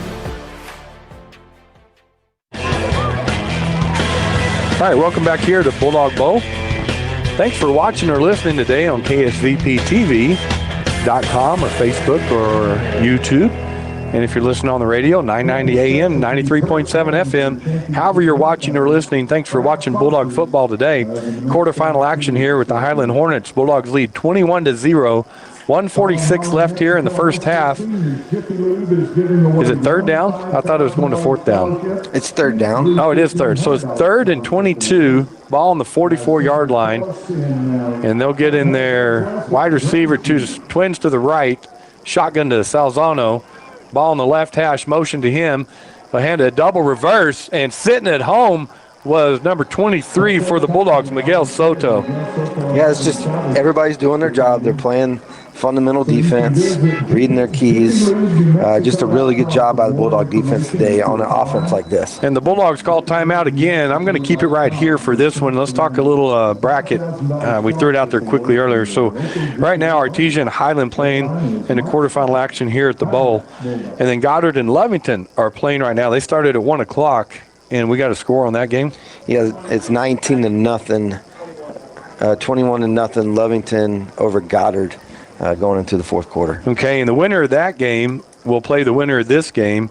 And if we do win this, I believe it's right, we owe both of them, Goddard and Lovington, so we would be traveling to whoever wins that game. On the bottom half of the bracket, Gadsden defeated Los Alamos today 31-13, and Roswell defeated Berlin last night at the Woolbo 51-0. So we've got Gadsden and Roswell, another matchup from district.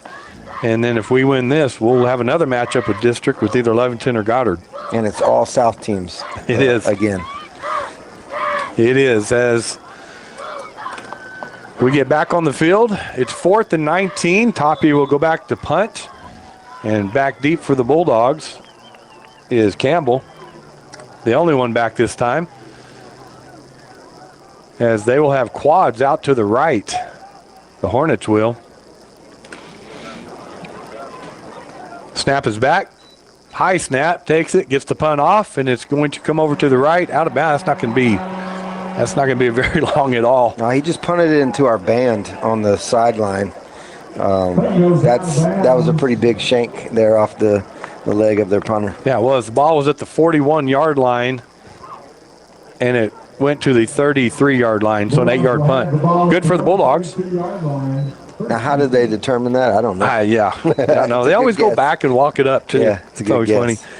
Right, 1:35 left here in the first half. Bulldogs have the ball at the 33-yard line, ball on the left hash in Bulldog territory. You got a ways to go. Trips right, Twins left, empty backfield for the Bulldogs. Derek Warren takes the snap, throws it out to the right to Para. He's got some blockers in front of him, goes up the field, and he'll go down about the 44-yard line. That's a quick play, good drive starter there for the Bulldogs. Quick pass out to Bryce Para. First down for the Bulldogs. Ball marked on the right hash on the 44-yard line in Bulldog territory. Empty backfield again, trips left, Twins right. Warren takes the snap, drops back, looking to the right, throws an out route to Eglin over there, and he'll go out of bounds and stop the clock and pick up the first down. Just very efficient for the Bulldogs on offense today after the first drive, of course, where we punted. Just a great play there by Eglin and Warren. 1:16 left on the clock in the first half. Bulldogs on the ball, trips left, Twins right. Warren looks at the defense. Got 4 linemen that are rushing, no blitz.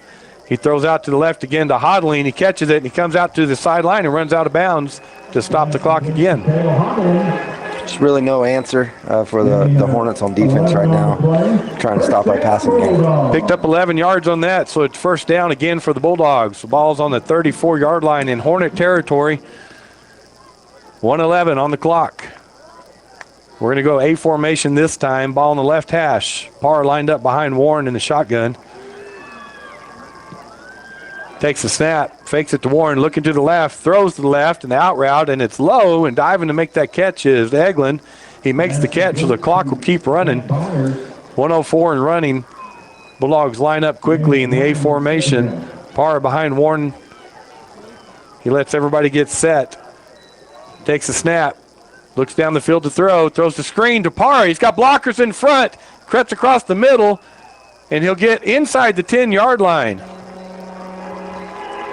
Yeah, I'm watching the defense for Highland, and their defensive line, they're worn out. They're exhausted. They're playing offense and defense. Their hands are on their hips, on their knees, and we're running up-tempo offense. Yeah, first and go for the Bulldogs on the 8-yard line. Left hash mark, A formation. Parr had to come out. His helmet came off again, so Pondo lines up, and we have a timeout by Highland. So with 43 seconds left here in the half, Bulldogs lead 21-0. We're going to take another timeout and be back. To be a champion, each team member must do their part to help the team win. That is true in business too. Edge Safety and Services LLC want to do their part to help your business win. They specialize in several field services: sandblasting, coating steamers, pressure washing, repairs, and cleanouts. Edge Safety also offers drug and alcohol screening and on-site services and safety trainings to make you better. Edge Safety and Services LLC, 575-736-1047. Proud supporter of the Artesia Bulldogs.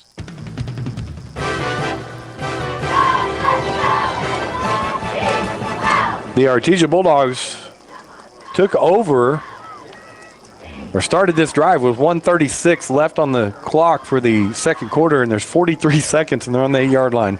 Yeah, we went essentially 60 yards down the field in about 40 seconds. All right, Bulldogs in A formation. First and goal from the 8. Ball on the left hash. Warren in shotgun. Para, fake it to him. Throw to wide receiver screen to Jack Byers. He cuts in the middle and falls down near the goal line, and they're going to mark him just short. Yeah, he got tackled. He was long enough to get in there, but his butt hit right before he went in. Clock running. Ball on the 1-yard line. 26 seconds left. Warren takes the snap, hands it to Para, and he is in for another Bulldog touchdown. That was a great touchdown. This touchdown summary is brought to you by Robbie Burgess at Artesia Ford Sales. Will score a winning deal when you visit with Robbie on Monday. Please ask about their mobile service program. All right, we're going to line up for the extra point. You're okay. We're going to line up for the extra point, and we've got everybody spread out. Dominguez looking, and then they come into the regular PAT formation. Snap is back, snap is good, it's down, ball is up, and the kick is good. So the Artesia Bulldogs lead 28-0 here, Josh, with 23 seconds left in the half. Let's just talk a little bit about this first half. Let's talk about the Hornets right now. Yeah, I mean, to me, they look tired on defense. They're going both ways, a lot of them. Offensively, they're probably frustrated because they're not gaining the yards. They're not able to run the ball, and that's what they do. So as a coach, it's like it's a game of keep away, honestly, from our offense. It is, and by tired, you got to think, right, their offense is a tight offense, but they're going every play, and then they come, and we get in our spread offense, and your skill guys, we're running them deep. We're running them all over the field with our offense. And so they do, and they never come off the field, and then they go right back to offense again. So the only break they're really getting is halftime. Yeah, and that's pretty much it. I'm even looking out here on the kickoff receive team. A lot of their offensive line is out there on that. Yeah.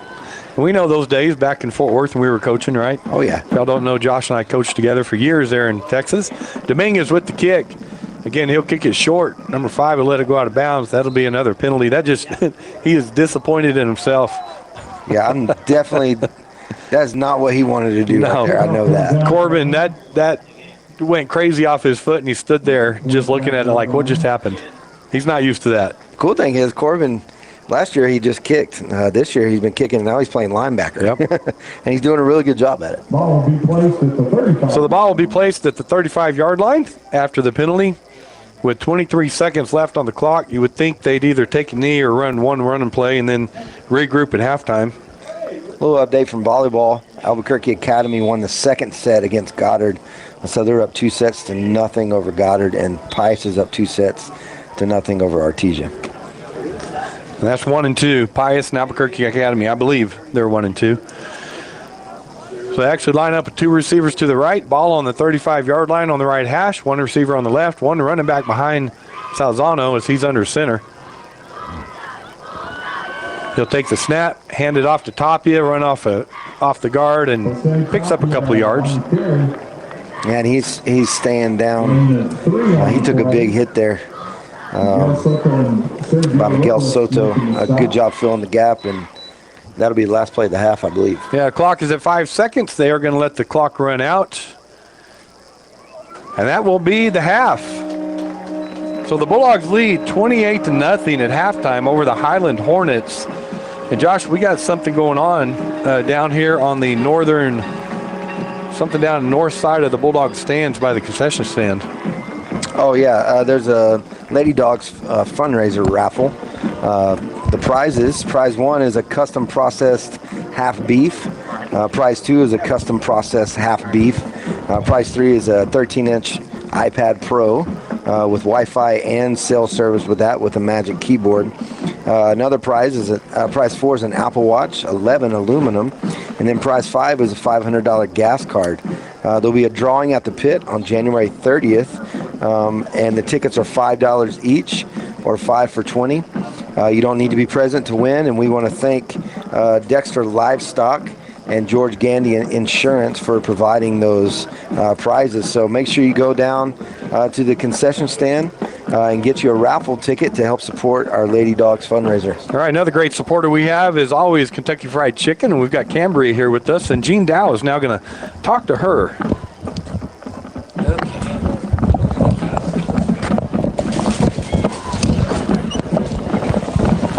Well, hey, Cambria, how are you doing? Good, how are you? Hey, it's a beautiful day for football here in Artesia. It's halftime. It's like 80 degrees, and the sun is shining, and the Bulldogs are winning. And Perfect day. Perfect day. So what'd you bring us from KFC? I brought you guys all kinds of stuff. We have sandwiches, we have 2-piece chicken, original, of course.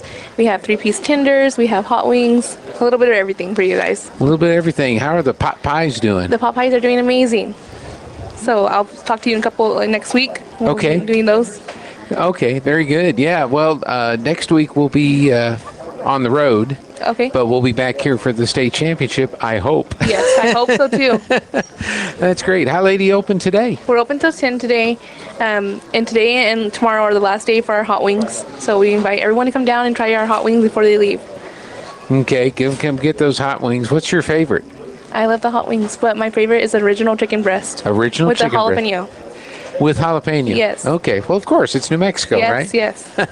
Well, good. Anything else you'd like to share with us today? No, we just invite everyone to come down and enjoy dinner with us today, and go Bulldogs. All right. Thanks, Cambria from KFC here in Artesia. We are going to take a break now for the Tate Branch halftime show. The band's going to play one song and the fight song, but we're going to go ahead and continue on with our regular halftime programming. Enjoy.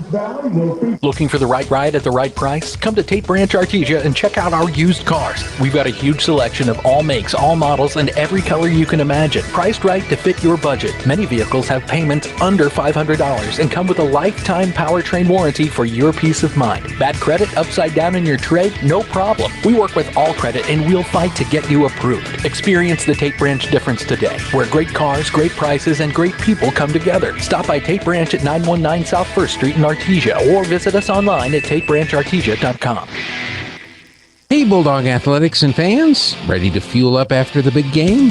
Schlotzsky's in Artesia has the mouth-watering favorites you crave. From our bold sandwiches stacked high to crisp, fresh salads, piping hot pizzas, and fully loaded calzones. There's something for every Bulldog appetite. So whether you're gearing up to play or cheering from the stands, power your Bulldog pride with flavor that always wins. Schlotzsky's Artesia, fueling Bulldog athletes and fans, one bite at a time. Get a great deal on. Now's the time to get a great deal on select Kubota equipment. As the #1 selling compact tractor in the U.S., they offer the versatility and reliability to get the job done right all year round. Right now, bring home select Kubota equipment with 0% financing available or save up to $6,000. Visit your local Kubota dealer, Amigo Machinery at 2801 Southeast Main Street in Roswell. NMUR's dedicated facilities and faculties provide an exceptional learning experience, from academic programs to behavioral sciences, business, health education, or technical education. NMU Roswell offers a wide variety of certifications and degree programs designed to take your education and experience to the next level. Eastern New Mexico University Roswell, worth the journey. Roswell's hometown university. Success starts here. ENMU Roswell. This is Come on, bud. It's time. The early bird gets the worm. Now, come on.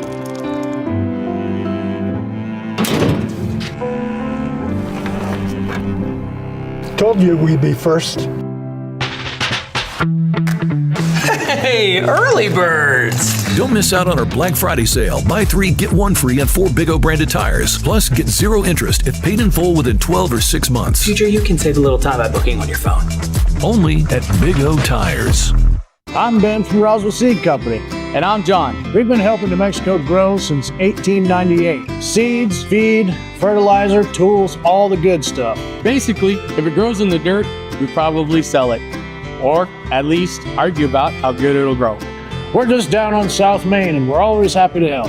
And hey, we throw in the advice and bad jokes, both equally unlicensed. Go where the pros go. Roswell Seed Company. 1 and verse 2, we give thanks to God always for all of you, constantly mentioning you in our prayers. A couple of things. Are we thankful? That's the time of season we're in. We're remembering things and we're being thankful for things. Are we thankful for all those things around us? But also, how about our prayer life? Are we praying? Are we asking God? Are we telling God how thankful we are for Him and for His mercy and His love and His forgiveness? And I really like what Paul says there. Are we constantly doing that? Not just in those desperate moments in life, but in that constant thought process of life. Constantly mentioning, constantly talking to God and asking God to help us and to bless us.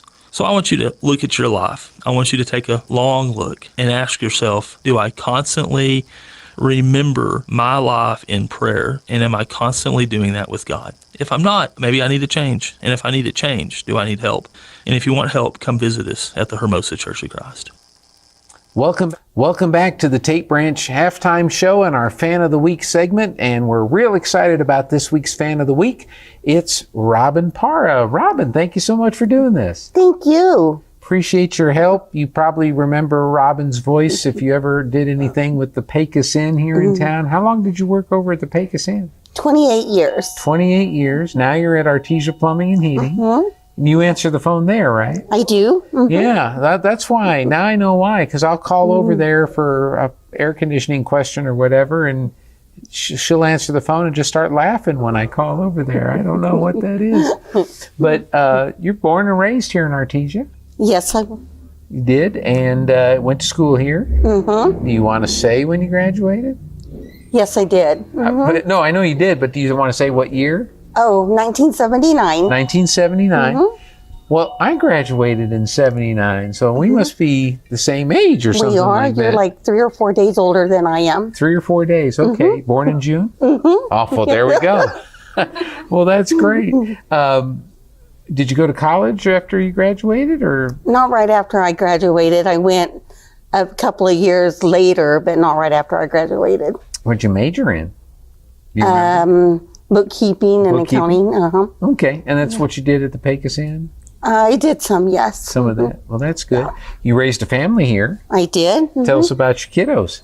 I've got 2 boys and a girl, and I have 8 grandkids, 4 grandsons, and 4 granddaughters. Oh my gosh. Yeah. Bet that keeps you busy. Oh, very. Yeah. Did your kids play sports? Both of my boys were in football, and my oldest son played 1 year of baseball, and my younger son played golf. Okay. And did you go all those events and watch them play? I did. Well, I didn't go with the golf, but I did with the others. Okay.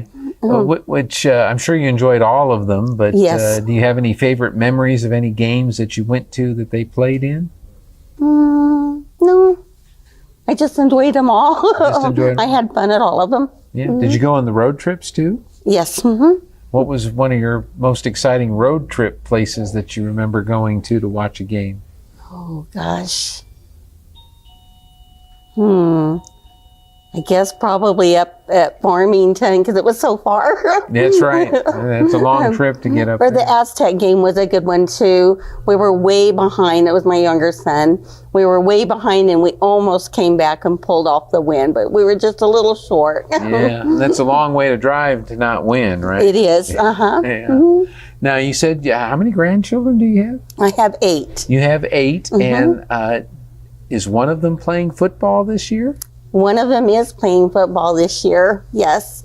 Number 11, Bryce Parra. Well, Bryce is a pretty good player. He is. He's got 20 touchdowns and like 1,039 rushing yards, a total of 1,405 total yards. Grandma would know, right?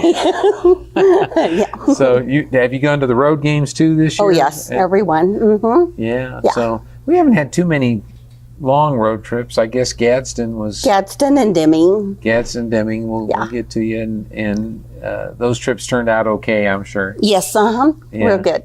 Well, that's good. Do you have a game day routine? Is there something you do? Do you call your grandson and wish him luck? No, I just make sure I got all my Bulldog stuff on.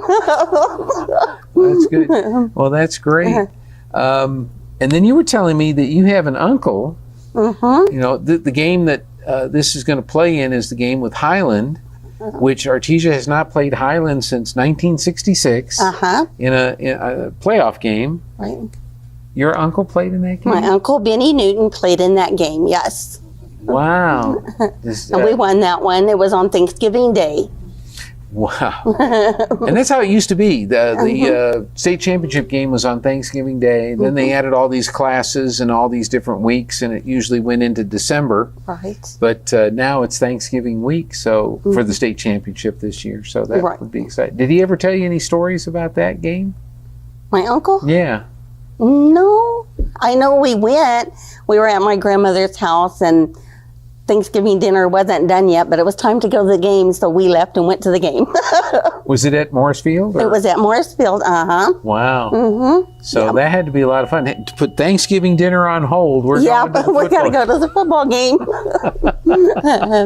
That is fantastic. When you go to the games, do you have a special place that you like to sit in the stands? Yes, I've had the same reserved seats for almost 40 years now. Same seats? Same seats. Mm-hmm. Yeah. Who sits around with you? My sister and brother-in-law and niece and nephew or her husband, and my brother and sister-in-law and my nephew and his two boys and my daughter and granddaughters. Wow, so you have a whole big para section there. Yes, my oldest son and his family sit across from us up a couple of rows. Yeah, well, that's great. So there's a lot of us. Well, how do you think the Bulldogs are going to do today? On Saturday, they should win. They should win. They should win. Well, that's good. Any other memories of the games or anything else that you'd like to share with us that you remember about Bulldog football?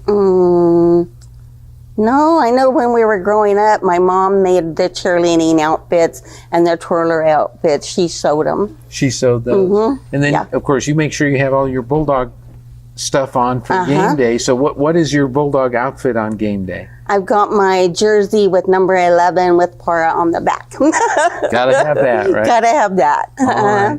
Well, Robin, that is great. And my older grandson did play, but he graduated 3 years ago, but he played. He was in the state championship where we beat Piedra Vista up there. Okay. And it was our 31st championship, and my son, when he played, he was number 31, his dad. So it was cool. Yeah, 31, number 31 on championship 31. Mm-hmm. So, yep. Well, it won't happen this year because 11, we're past 11. We're past 11. There'll be 33. It'd be him 3 times. Well, there you go. That works out. The math works out, doesn't it? It does. Well, good. Well, for being our guest today, we've got a couple of gifts for you. We have your very own special #1 Bulldog fan, Tate great. Branch Fan of the Thank Week. you. And then our friends over at the Adobe Rose here in Artesia have it's a $50 gift card that we'd like to give to you as well. That's great. So you can take your friends or family or whatever and enjoy. Sure. Thank you. Well, thank you very much. And congratulations to this week's Fan of the Week, Robin Parra. And be rooting for number 11 today, right? Correct, yes. All right. A couple more games possibly left to go. If there's somebody you'd like to nominate for a Fan of the Week, get a hold of Perry here at Tate Branch, and we'll get them in this season. Thanks for joining us. We'll get you back to the game right after this. Right price? Come to Tate Branch Artesia and check out our used cars. We've got a huge selection of all makes, all models, and every color you can imagine. Priced right to fit your budget. Many vehicles have payments under $500 and come with a lifetime powertrain warranty for your peace of mind. Bad credit, upside down in your trade? No problem. We work with all credit and we'll fight to get you approved. Experience the Tate Branch difference today, where great cars, great prices, and great people come together. Stop by Tate Branch at 919 South 1st Street in Artesia or visit us online at tatebranchartesia.com. Devon Energy is now hiring in the Permian Basin. As one of the country's largest independent producers of oil and natural gas, we have exciting opportunities for people with a variety of skills and experience. We're looking for people in the Artesia community who work with integrity, dedication, and innovation. Seize this opportunity for competitive pay and comprehensive benefits. Start your career with Devon Energy today. Apply at careers.devonenergy.com. Devon Energy. Commitment runs deep. Go Bulldogs. Some wounds need expert care to heal properly. At Artesia General Hospital's Wound Care and Hyperbaric Medicine Center, we use advanced treatments like hyperbaric oxygen therapy to help chronic wounds heal faster. If you or a loved one has a wound that won't heal, call 575-736-8235 today and take the first step toward recovery. Mac Energy Corporation is working to develop today's energy with tomorrow's technology. Technological advancements in recent years have presented new possibilities for exploration. Mac Energy strives to use these advances and stay abreast of innovative technology to ensure that our company is a forerunner in the quest for energy in the years to come. More importantly, Mac Energy Corporation is committed to being an advocate of the communities around us as we focus on youth, education, and innovative projects that address local issues. To learn more about Mac Energy, our affiliates, and our commitment to our youth and community, visit us at mec.com. Home health care is health care in the comfort of your own home when you cannot care for yourself. Home care services can help someone who has chronic health care issues, medical setbacks, or health impairments. J&J Home Care has the best skilled nurses and therapists for any of your special needs. So why pick a stranger to care for those you love when you can pick your beloved neighbor with over 30 years of experience? J&J Home Care is here for all your home care needs. Call us now at 575-746-2892 or visit us at jjhc.org.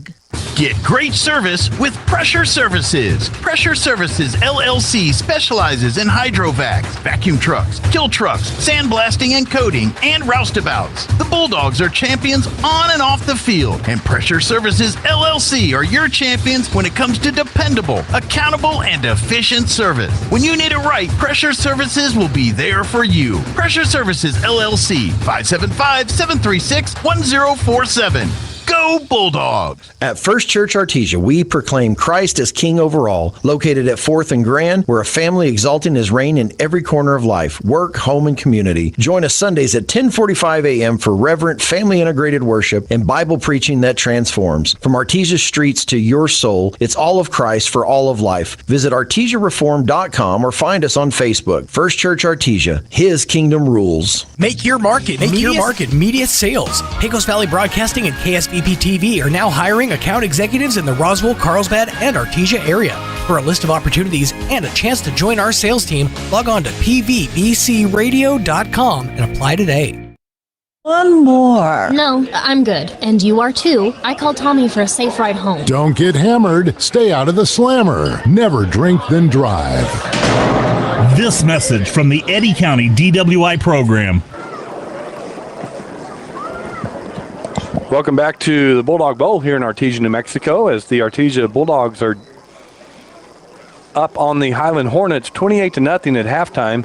And Josh, just a congratulations to the Artesia Lady Bulldog volleyball team as they made it to the semifinal round against St. Pius, number 1 seed, and they lost.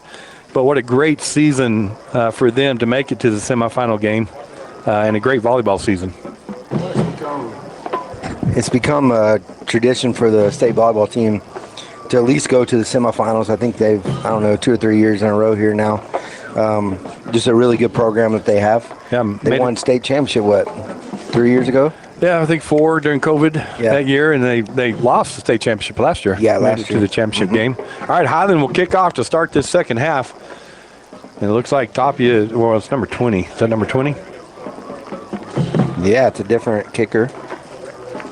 We don't have him on the roster. So number 20 will kick off Bulldogs playing for a short kick. It's only got 2 guys deep, not their normal, and it is a pooch kick right in the middle. Whitehead will take it at the 36-yard line. He called for a fair catch, and then after he caught it, he was like, man, why did I do that? We had 7 blockers in front of him. He's like, man, I could have ran that back. But they coach him, right? If it's kicked to you high, do the fair catch, and that one wasn't so high. It was just an instinct for him to do that, and after he caught it, he was like, man, there's nobody here. All right, 1st and 10 for the Artesia Bulldogs on their own 36-yard line. Ball in the middle of the field. They will line up in trips left. Single receiver on the right. Parr lined up behind Warren, who's in shotgun. Takes a snap, fakes it to Warren, throws out in the left flat to Whitehead. He gets around 1 block on the left, going down the left sideline, sidesteps one guy, and now he takes off. It's in the races. One guy catches him from behind him. He's down at the 16-yard line. And what a great play. We got speed all over the field, the wideouts, the slots, and just a quick pass out there to Whitehead. And he went about 60 yards down the field. 1st and 10 for the Bulldogs. Ball will be on the left hash, right at the 16-yard line. Trips right. Byers out on the left. Parr lined up behind Warren in shotgun again. Looking over everybody, getting everybody settled. Warren takes a snap, fakes it to Parr, throws it right side to Fuentes. He splits 2 defenders and gets down to the 8 or 9 yard line.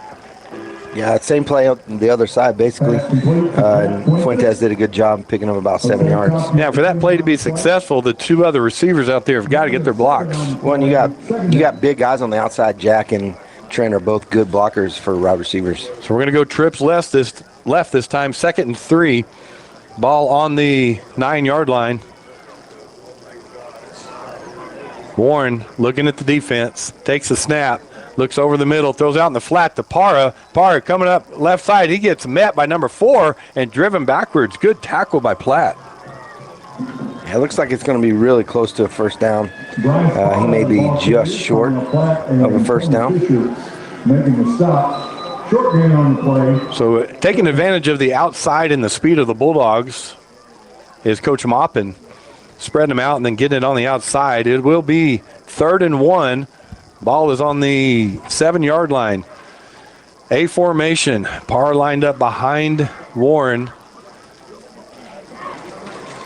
Takes the snap. Fake it to Parr. Fake and a fade route to Jack Byers in the end zone is caught for the Bulldog touchdown. Dude, that was a great play. He pump faked to Jack, had a little stop route. The corner bit, and then Jack went down the field for the touchdown. What a great touchdown.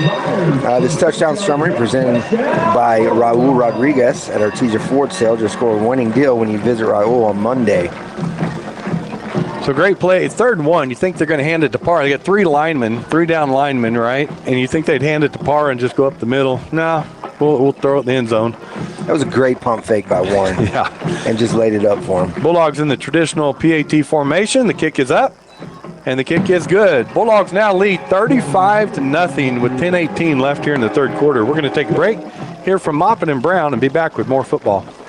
If you're missing a tooth or several teeth, a dental implant may be the ultimate solution. Implants look and feel so much like real teeth that you probably forget you have an implant. Maupin and Brown Dentistry is one of New Mexico's most experienced implant providers, with literally thousands of implant patients who are absolutely delighted with the results. Call Maupin and Brown today for an evaluation. You'll be surprised how affordable implants can be. Maupin and Brown, your choice for experienced, state-of-the-art dentistry.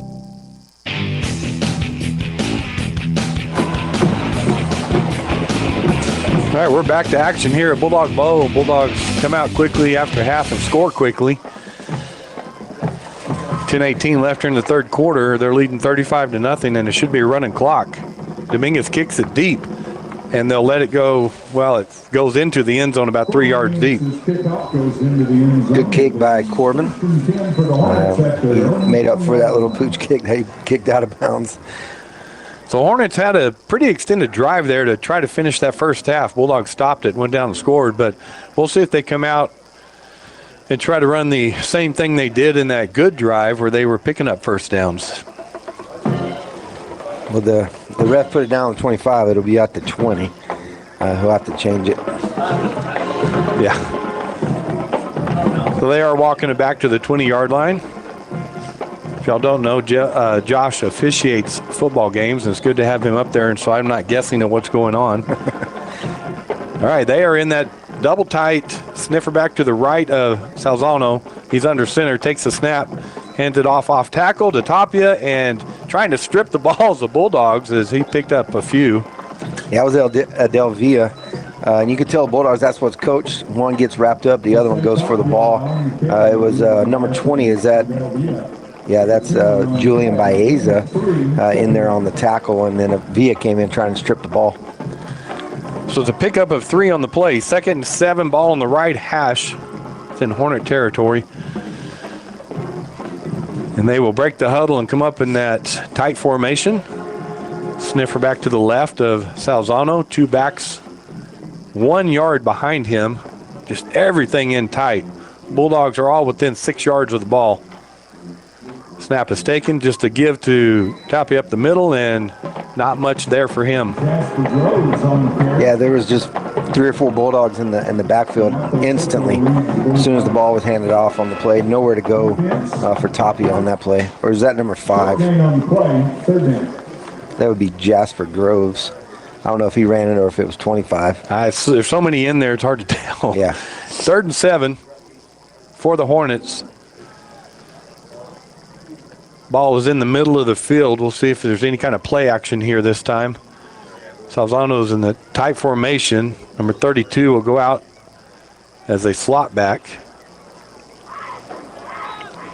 Takes a snap, hands it off to number 2, trying to go around the outside, and he doesn't get around the corner, and a great play by the Artesia corner.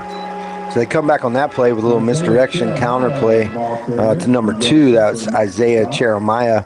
And again, the Bulldogs, they just played their assignments great, stayed on outside contain, and there was nowhere to go. Yeah, it was Miguel Soto, actually. I thought it was Tootie, but it was Miguel Soto with that great play. Yeah.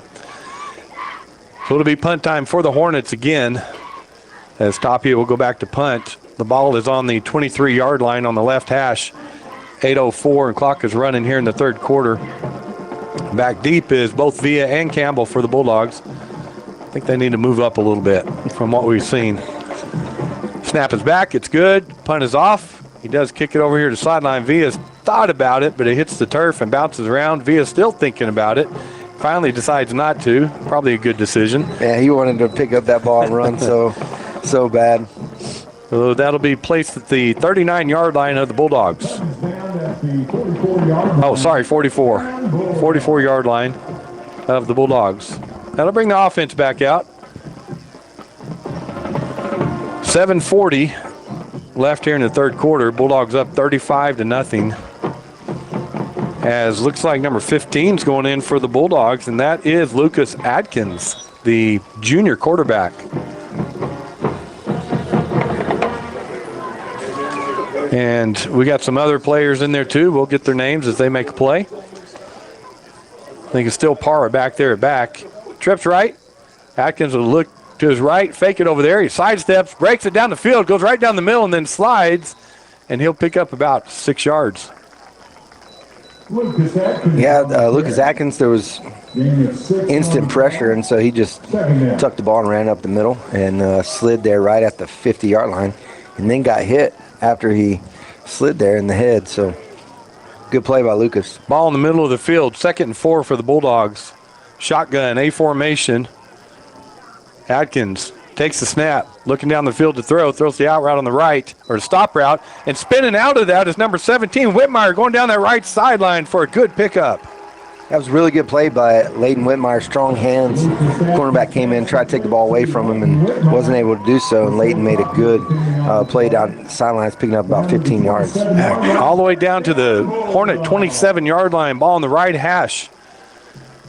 Bulldogs will come out and trips left this time. Running back, I think, is Pondo back there now. No, it's still Parra. Takes a snap. Throw in the left flat over here to number 81 for the Bulldogs, and he got tripped up on a good play by the Hornet. Yes, Destin Pacheco. Good play there by, I think it was number 32 for the Hornets. That was Rodriguez Jr. Good play there for the Hornets. Just came off that block, just tripped him up. Yeah. Just enough. And that is That is Pondo in the backfield. Okay. On that play it was. Yeah, it still is. All right. So we got A formation. Atkins in shotgun. Pondo lined up about a yard behind him. Atkins takes a snap, looks down the field to throw, pump fake, looking to throw on this left side to number 80. It's in the end zone. It hits him in the hands, and he can't bring it in. Yeah, it was a good play by Blackburn on the outside, showing good speed. I don't know if he's a junior or what grade he is, but good speed there by Blackburn on the outside. We do have a flag on the play, as I don't think he could get his right hand up. He got his left hand up and got to the ball, but he couldn't get both hands up there. We'll see what the flag is for. It's down there near a pass interference, you would think, but we'll see.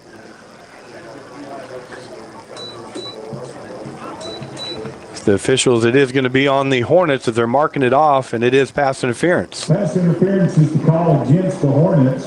It's going to be... It's going to be a first down. Ball is marked on the 19-yard line. 1st and 10 for the Bulldogs. Left hash, 5:39. Clock is running here in the third quarter. A formation. Atkins in shotgun. Pondo behind him. He takes the snap, looks to his right. Nothing there, moving around in the pocket. And he decides to run to the left, and he runs up the middle. He's down near close to the goal line, and they stop him short. And this is really good experience for your younger players, your juniors that are going to be playing next year in a playoff game. Good instincts there for Atkins to tuck the ball and run it. Yeah, got all the way down to the 3-yard line. So it's first down for the Bulldogs, 1st and goal, and they're going to bring in the defense. That's what it looks like. They call this buckshot. The entire defense comes in to run the offense, and they call it buckshot. Charlie Campbell is the quarterback. Villa and Miguel Soto are in the backfield with him. Tudu McNeil split out to the right. Campbell in the shotgun. Oh, goes through his hands. He picks it up. He rolls to his right. He's looking down the field.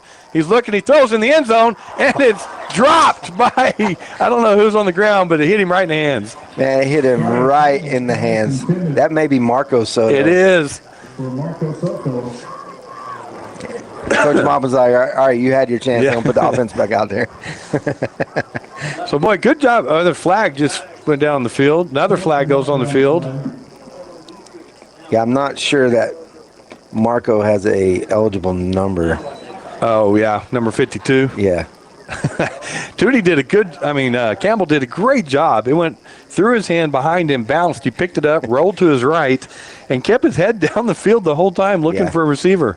Well, he's just an athlete. Yes. And so put him anywhere, and he's gonna do a pretty good job for you. Yeah, if you would put a basketball, he's dribbling out there on the right. Exactly. So referees are talking about it. What the call is going to be. That was 2nd and 3. So we'll see what this winds up being as the offense is back on the field. They took the buckshot off. Atkins will come over and talk to Coach Maupin, and the referee will go talk to the head coach of the Hornets. Makes you wonder if they were over there on the sideline begging to do the buckshot again, probably. Yeah, yes. So they do move it back away from the goal line, but they're still talking about it.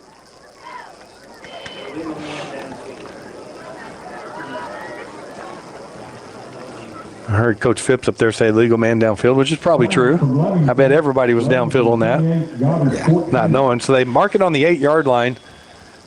So it'll be 2nd and goal from the 8.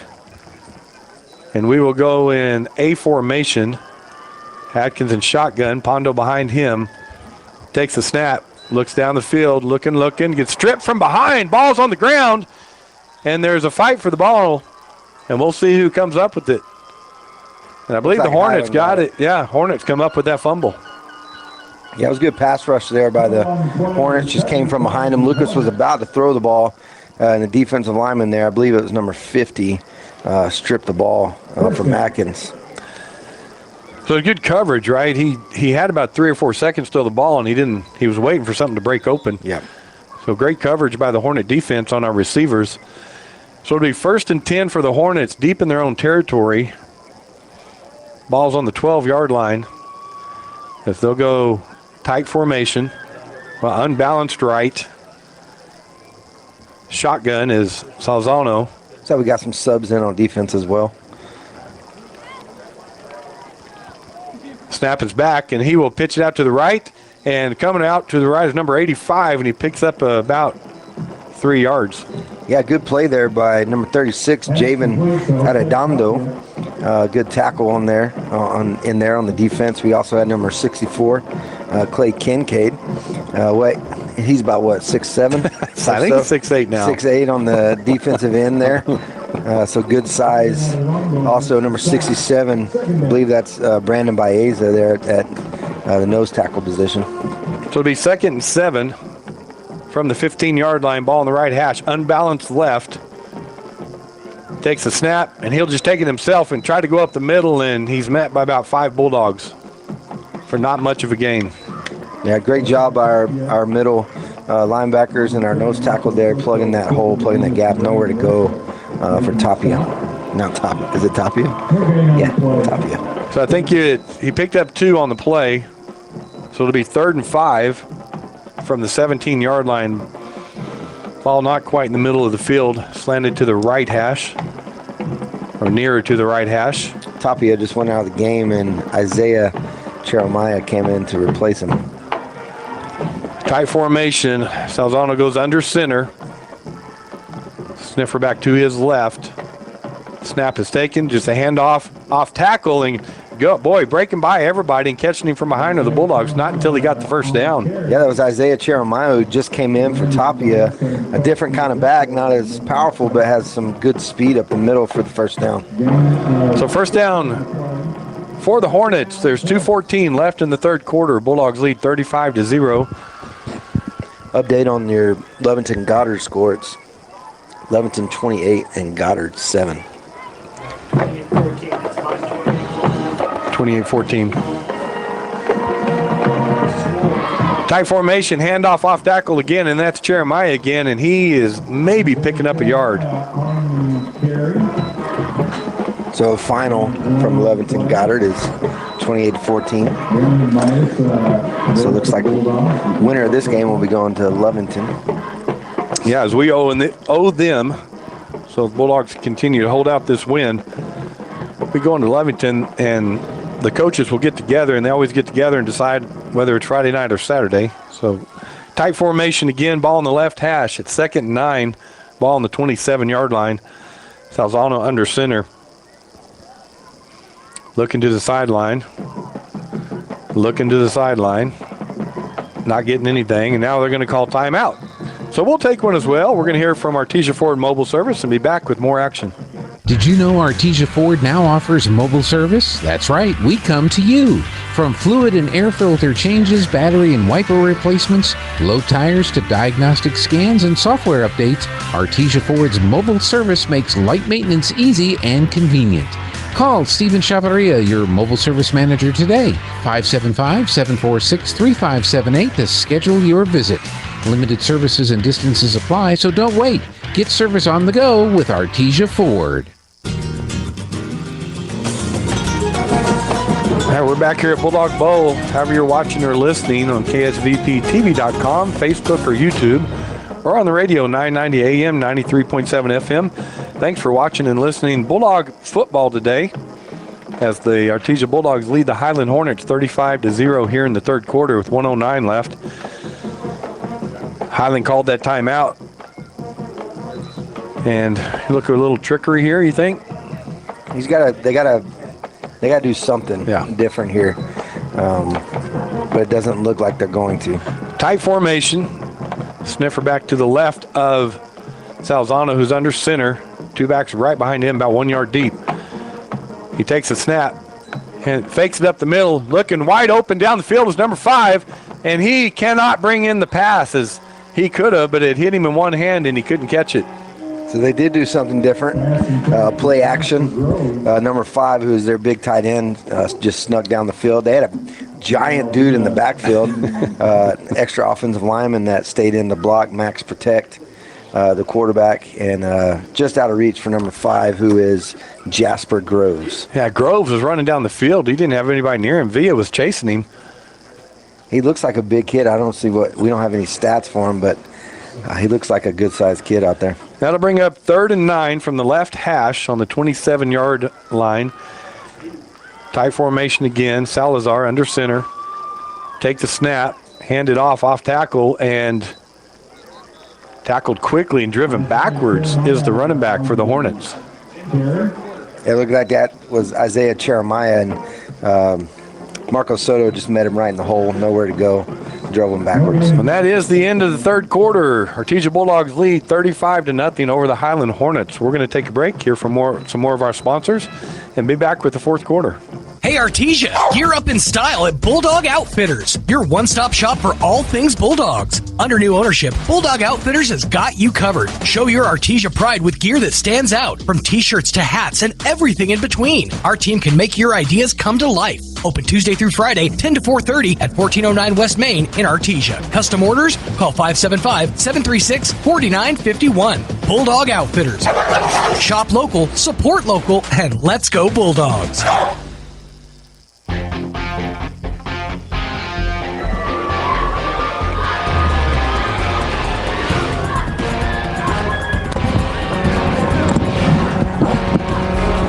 Shadows are creeping in onto the field here at Bulldog Bowl as we're getting about 3:42. And I tell you what, the time change, Josh, it gets dark about 5:20.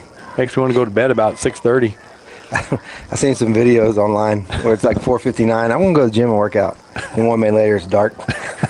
That's kind of what the time change feels like. All right, do we switch the sides of the field as Tootie McNeil decides to come play some defense? And I like Coach Phipps. He said rugby right, unbalanced right, and all the Bulldogs are on the line of scrimmage. This is crazy. Student body. Punt formation. Does get the punt off, goes down the field, hit about the 50-yard line, take a Hornet roll, go to around the 42, 43-yard line of the Bulldogs. That punt just barely missed hitting one of our players right in the back. Yeah, they didn't even know it was coming. No. So the offense will take the field again for the Bulldogs. 11:57 left here in the fourth quarter in the game. As Atkins gets the play from Maupin, and he'll trot out to the to the huddle as he's got Leighton Whitmire out here who's not going in the huddle, and he gave him a signal as he was running out there. A formation for the Bulldogs. Ball on the left hash on the 37-yard line. 1st and 10. Atkins in the shotgun. And he'll fake the handoff and throw out in the flat, but he got hit in the arm on the throw. Yeah, their defensive line's getting some penetration on our offensive line right now. It's a big defensive line. Our starters handled them pretty well. Yeah. They're getting a little push on the second team here. Got Ray Cano in the backfield behind Atkins at running back. A formation again. 2nd and 10 from the 37. Atkins takes the snap, looks down the field to throw, throws a screen over the middle, and that's broken up. Yeah, they're just right in his face. That was number 50, Mancia, just right in Atkins' face. It's really hard to see your man that you're trying to throw to with that happening. Yeah, he has no time to throw, no time to set up, no time to do anything right now. So it'll be 3rd and 10. Ball still on the 37-yard line on the left hash. A formation. Actually going to go trips right this time. Atkins, blitz coming, and it does come. He rolls to his right. Number 50's there, throws it down the flat, and it goes through the hands of the Bulldog receiver, which was Pondo. Yeah, good play there by Atkins. He got rid of the ball, and just Pondo wasn't able to bring it in. A little out in front of him, and he had to hurry it again. Yeah, number 50's running rampant. Sorry, go ahead. He's fast. He's a good defensive end. He got number 55 playing nose tackle. He looks, I don't know, 6'4", 6'5", about 275. You know, big kid out there. And we're going to bring in the punt team. So the punt team will come in as Dominguez will go back to punt for the Bulldogs. Back deep is Tapia for the Hornets. Pretty much an A formation for the Bulldogs. Snap is back. It's high. He goes up and gets it. Dominguez just throws it up in the air, and the Bulldogs look to catch it. I don't know what happened there. Okay, so I saw this week in college football, a football team ran that. That was actually a pass to Kel Hodling. And if Hodling catches that he's able to run it, and I saw it really worked in the college. It didn't work today, so that's going to be an incomplete pass. So he took it, threw it underhanded, high in the air, but Hodling was too deep. He tried to come back and catch it, and he couldn't get to it. Yeah. So what happened in the college game is they all thought it was a punt, so they went back on there, and the guy just ran up and caught it. They didn't know what was going on. That's interesting. All right, the Hornets have the ball now on the 37-yard line of the Bulldogs. They get in a kind of a spread formation. Twins right, single receiver out left, shotgun formation, motion to the left. Salzano takes the snap, throws out to the motion back number Jeremiah out here, and he gets around the first defender and gets a pretty good pickup for the Hornets. Yeah, good play there for Jeremiah Isaiah. Our cornerback did a good job. He just got a little too far up the field there. I don't know who's that number 28. I can't see his number. Yeah, Fabian Moya. Fabian Moya. He did a good job keeping outside contained. Just got a little too far up the field. It's actually 29. That's Thomas Melendez. Yeah, Melendez. So it'll be 2nd and 4 from the left hash at the 31-yard line. Shotgun formation. Motion to the right. Jeremiah goes in motion. Hands it off to the left this time to Tapia. Breaks through one tackle. Gets down the field. Bulldogs meet him about the 28-yard line. Yes, they ran the same play as the last play. Just this time they handed it off to Tapia, and he got good yards off the left side there. Brought down by Dominguez.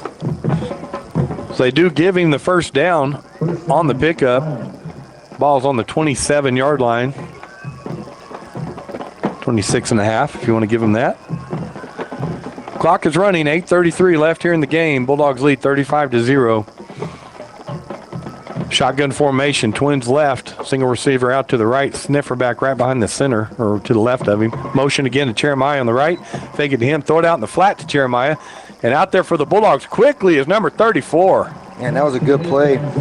That's Colton Jecko out there. Great play by him. He came up hard on the outside in his lane to fill there from the safety position and just made a great tackle. No gain on the play. So 2nd and 10. Just changed hash marks. Went to the right hash this time. As they're going to line up the Twins right. Jeremiah lines up split out to the left. Tapia in the backfield with Salzano and shotgun. Takes a snap, hands it off to Tapia up the middle, breaks through some tackles, still going down the field, and gets close to the first down. Yeah, good run there by Tapia. Number 70, Jonah DePorto's in the game there. Defensive line, we got some subs in. Number 63 as well. That's Braden Partlow. Good run there by Tapia getting the first down. That will be 1st and 10. Ball on the 17-yard line. Shotgun formation, Twins right. Single receiver out to the left. Give it to Tapia up the middle again, and he's met this time immediately by a defensive lineman, taken down for a 1-yard gain. It's good to see these younger guys getting in, playing defense. I believe that was Marco Soto, though, number 52, made the tackle. Filled his open window, made a great play in the backfield. So we got some different defensive linemen in and secondary, but it looks like our linebacking core, Pacheco, Soto, Dominguez are still in there, and Villa. So it'll be 2nd and 9 from the 16. Ball just to the left of the right hash. We'll go Twins right. Shotgun. Tapia line up to the right. Salzano, snap is low. He rolls out to his right, looking to throw. He gets it off, and incomplete. Trying to get it to Jeremiah. Good coverage there for the Bulldogs. There's really nowhere to go for Anchando or Salzano at quarterback. There was nowhere to throw. That'll bring up 3rd and 9. Sure, we're in 4-down territory as they're on the 16-yard line. As the referee's having a hard time getting the ball back. You really don't want to give a touchdown here if you're the Bulldogs. You don't want to have them score in this game. Twins left. Single receiver out to the right. Shotgun formation. Tapia to the right of Salzano. 5:37. Clock is running. Motion to the right. Give it to Tapia up the middle, and he breaks it up the middle, and he will go into the end zone for the Hornet touchdown. Yeah, just right up the middle, 17 yards for a touchdown by Tapia. He really didn't get touched there. Just a good run by him to score a touchdown for the Hornets. Yeah, good blocking up front. The linebackers kind of got spread out and got blocked. So the Hornets get on the board here with 5:30 left in the game as they will line up for the extra point. Number 20 will do the kicking for them.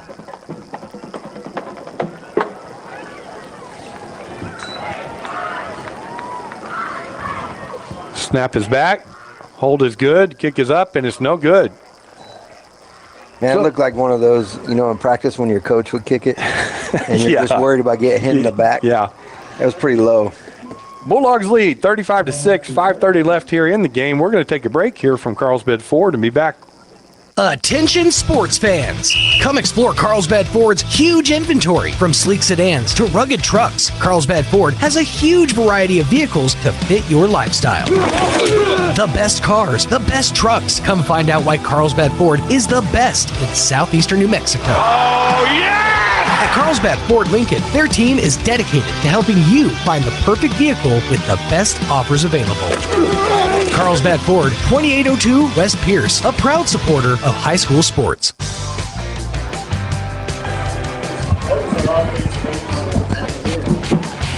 We are back here at Bulldog Bowl.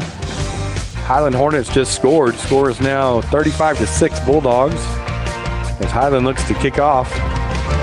Bulldogs looking for a short kick again. And it is over to the right side. Para will chase it and watch it go out of bounds.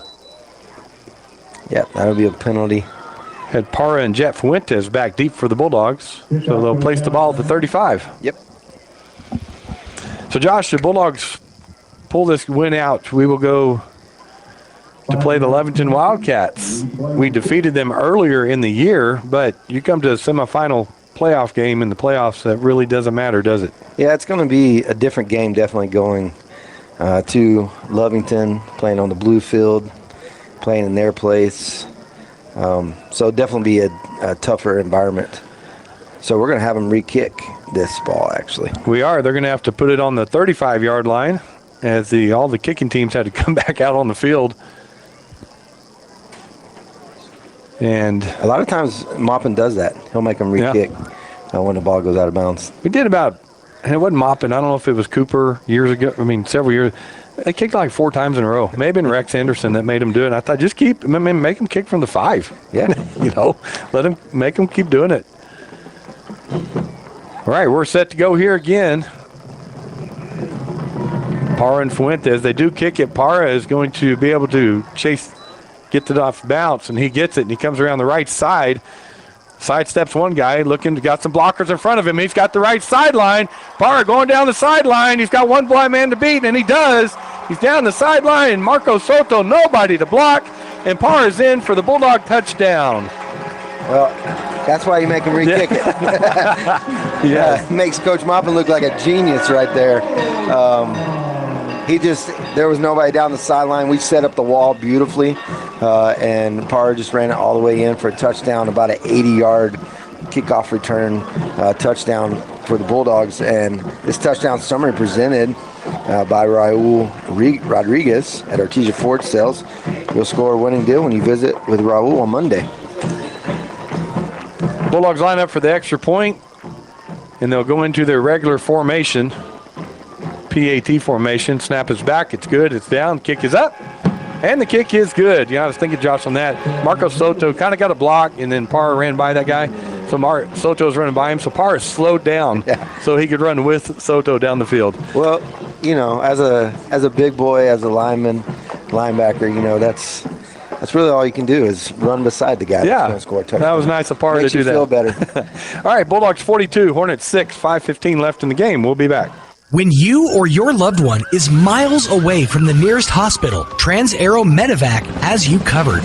Out in the oil field, accidents can't wait. The Trans-Aero Helicopter Medical Evacuation Response Team gets critical care to you fast, no matter how remote the site. When every second counts, trust the fastest lifeline in the sky, Trans-Aero Medevac. proudly serving Southeast New Mexico and West Texas. Loan for free thanks to the partnership from the City of Artesia and Trans-Aero Medevac. Life support by air.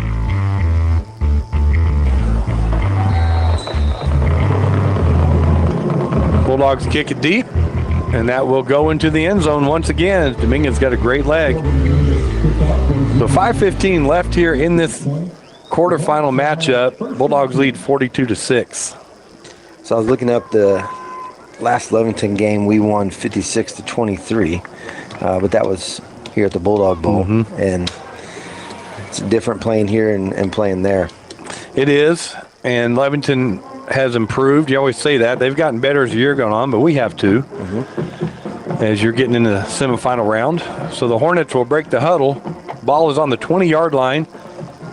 1st and 10, middle of the field, and they're unbalanced left in a spread formation. Shotgun to Salzano. Jeremiah goes in motion to the right, then he comes back to the left, takes a snap. Just a little pass out here to Tapia, and I tell you what, coming down the line hard was Marco Soto making the tackle. Just a little shovel pass there to Tapia on the left side, and Soto just decleated him. No gain on the play. They put it on the left hash. Clock is running with 4:50 left in the game. We've called Marco Soto's name quite a bit today. He's got to have pretty good stats from the tackle standpoint. How many's he got on the year over there? I get those. Yeah. It'll be spread formation to the right this time, and I say that as everybody's just spread out in the line of scrimmage. Jeremiah comes in motion to the left, goes back to the right. Salzano rolls to his right, looking to throw, and wide open down the field is Tapia. It's up, and he takes the catch. And he is going to go all the way in from the 10, the 5, touchdown Hornets. That's going to be an 80-yard touchdown pass from Salzano to Tapia. Tapia was running about 10 yards with his hands out like that, and that ball just fell right in to his hands. A great throw by Salzano and a great catch over the head. Breadbasket catch by Tapia on full blast run, right? That's not easy. So the Hornets. That's what you call blown coverage. Oh, there gosh. was nobody there. Well, when he caught it and took off, our guys just looked at each other. Yeah, they're like, Yeah. So they'll line up for the PAT as it's 42-12 now.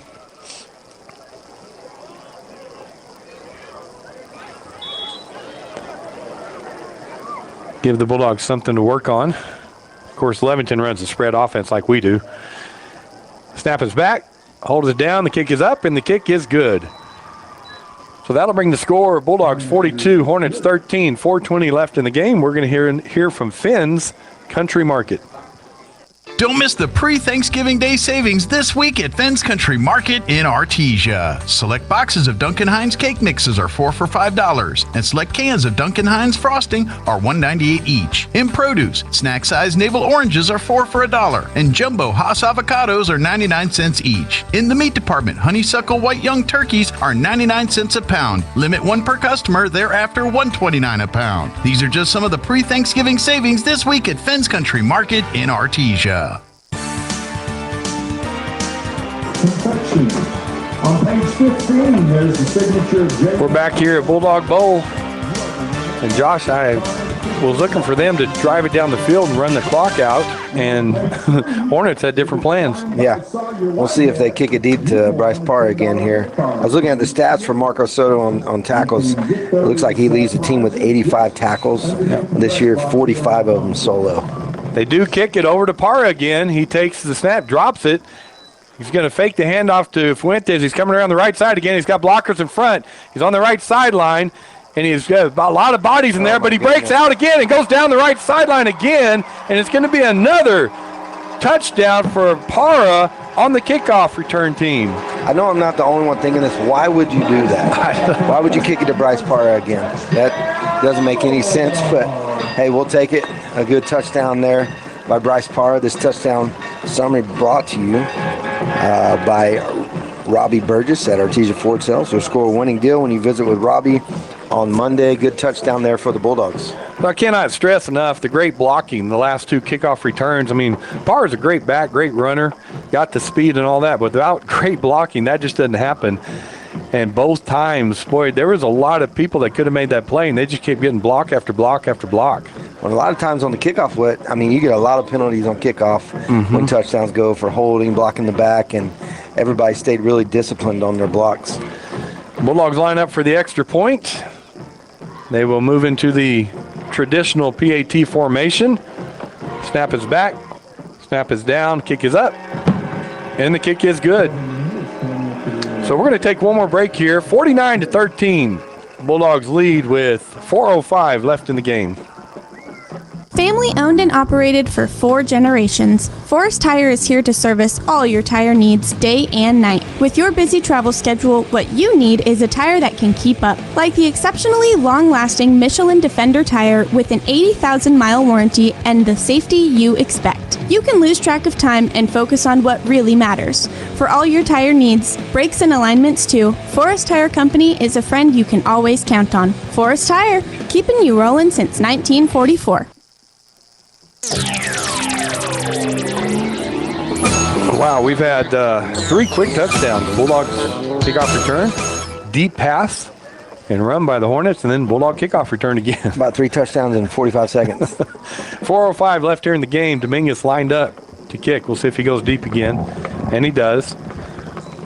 And it will hit right at the 1-yard line, bounce straight up in the air, and they're going to have to field that. Number 4 is, and he's hit immediately at the 1-yard line. Now that's a perfect kick. Oh my gosh. If he could practice that, perfect that, that is perfect. Hit, bounce backwards, great kick by Corbin Dominguez. Good job by our coverage team not to give up running down the field. That's a lonely feeling. Carnell Platt back there. It hit at the 1-yard line. You think it's going to go in. It bounces straight up. And you're just kind of looking, what do I do? And you have to field it. And he did. And as soon as he did, boy, he got hit. Yeah, Corbin's like, I did that on purpose. Yeah. Well, they're going to put it at the 2.5-yard line. So 4:04 left on the clock. The Hornets will line up in unbalanced left.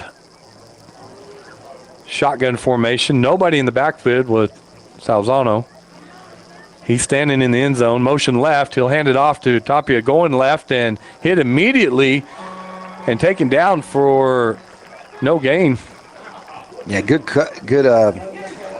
pursuit there by the Bulldog defense. That's 47, Keyshawn Lovett. Also out there, number 40, Isaac Guerrero. So they actually picked up, looks like a yard on the play. It'll be 2nd and 9 from the 4-yard line. Actually, the 3-yard line. All right, tight formation. Shotgun. Salzano takes a snap in the end zone, looking to throw. He's being chased around. He comes around the left side. Nobody's out in front of him. He's going down the left sideline. Bulldogs chasing him, and he steps out of bounds around the 30-yard line. Yeah, good play there by Salzano. Picking up 25 yards or so there. Pushed out of bounds by the Bulldogs. Number 56, that's Leo Garcia. So actually went out of bounds at the 27-yard line, but it is 1st and 10 for the Hornets. 3:14, clock is running. Hornets looking to get the play from the sideline. Still waiting on it. Finally lining up on, and the play clock's going to run out on them. It's at 0 right now, and I think they called timeout. So let's keep it right here, Josh, and let's talk about where we go from here. Yeah, we're on to the semifinals, going to Lovington to play them for the 2nd time this year. You beat them big the first game, so you got to go on with the right mindset. Hungry would be a word I would use to stay hungry for that state championship game. And I think our coaches do a great job because a lot of years we see somebody that we played earlier in the year in the playoffs. And so the coaches do a good job of getting them past if we won that game before. It doesn't matter, right? It's 0-0 starting the next game. So our coaches do a great job of getting it. And I think our guys get it too. They know Leventon's a good team. They're in the semifinal game, and they won pretty handily today, 28-14 over Goddard. Yeah. And so they're no slouch. And so we'll be ready as we go over there. If you don't know, New Mexico has the who owes who rule. So last time we played Lovington in the semis or finals, they played here, so now we owe them. All right, the Hornets will line it back up, 2:51 on the clock. And they got two receivers to the left, one way split out to the right. Salzano and shotgun. Motion to the right with Jeremiah. They'll hand it off up the middle to Tapia, and hits a good gain for him as he goes up the middle. Yeah, he's going to get about 7 yards, 8 yards, just right up the middle. He does run the ball hard. He's a good hard runner for the Hornets, and he's probably got pretty good yardage today, especially in the fourth quarter here. 2nd and 2. Ball's on the 35-yard line in Hornet territory, just right of the left hash mark. Again, they'll go twins left, and Ryan will line up split out to the right. Shotgun. Salzano takes the snap, hands it off up the middle again to Jeremiah. He bounces out to the right. He's trying to get outside and chased out by Melendez, but not until he picked up the first down. Yeah, good run there by Jeremiah. Diego Morales was chasing him down the line, just couldn't quite catch up to him. Good job by Melendez out there on the outside to push him out of bounds. So on the other side of the bracket, we've got Gadsden and Roswell playing, and that will be at Gadsden. And then we'll have Artesia and Lovington in Lovington. 1:32, clock's running. Twins left, split out to the right, shotgun formation. Salzano calls out the signals, takes a snap, hands it off tackle again, going up the middle to Tapia, and he picks up about 3 yards. Yeah, when you look at that Roswell-Gadsden game, that's a pretty interesting game as well. Playing in Gadsden, they played earlier in the year, and Roswell beat Gadsden 33-14. So a pretty good game, and you think it might be maybe closer in Gadsden, so that'll be an interesting game to watch as well. Yeah, same thing there, right? Roswell can't go in and say, well, we beat them, this will be easy. Right. Gadsden's a good team. All right, we got 50 seconds left in this game. Twins right, split out to the left, motion, Jeremiah to the left. Takes a snap, throws it out in the flat to Jeremiah. Coming up quickly is number 34 for the Bulldogs and making that tackle. And that was nice. There's a flag on the play. Number 34, Coleman Jekyll, came out and made a nice play. Penalty marker on the play. Penalty marker came in after the play, so probably a dead ball foul. We'll see what the referee saw, but great play by Colt Majeko. Yeah, I think what they're going to get here is Majeko actually ran off the field, and then he came back on the field from the sideline. So it looks like that's what they call it, would be illegal substitution or illegal participation. So if you got 11 guys on the field and one guy runs off the field, you only have 10. Mm-hmm. That same player can't run back on. That's what that referee is saying down there. Yeah, I don't know what they're going to call. Right. I'm just thinking you got to have 11 guys out there. You can. So yeah, I don't know. On defense, I don't know why you wouldn't be able to. Yeah, but it is against us. We'll see what he signals. That's exactly what he's telling Coach Maupin right now. So legal participation, is that the signal for that? Yeah. So that's interesting that if your defender runs off and leaves 10 on the field, that you can't run back on the field. I guess another guy may be able to, but I don't know. Anyway, they'll mark it off. It goes into Bulldog territory.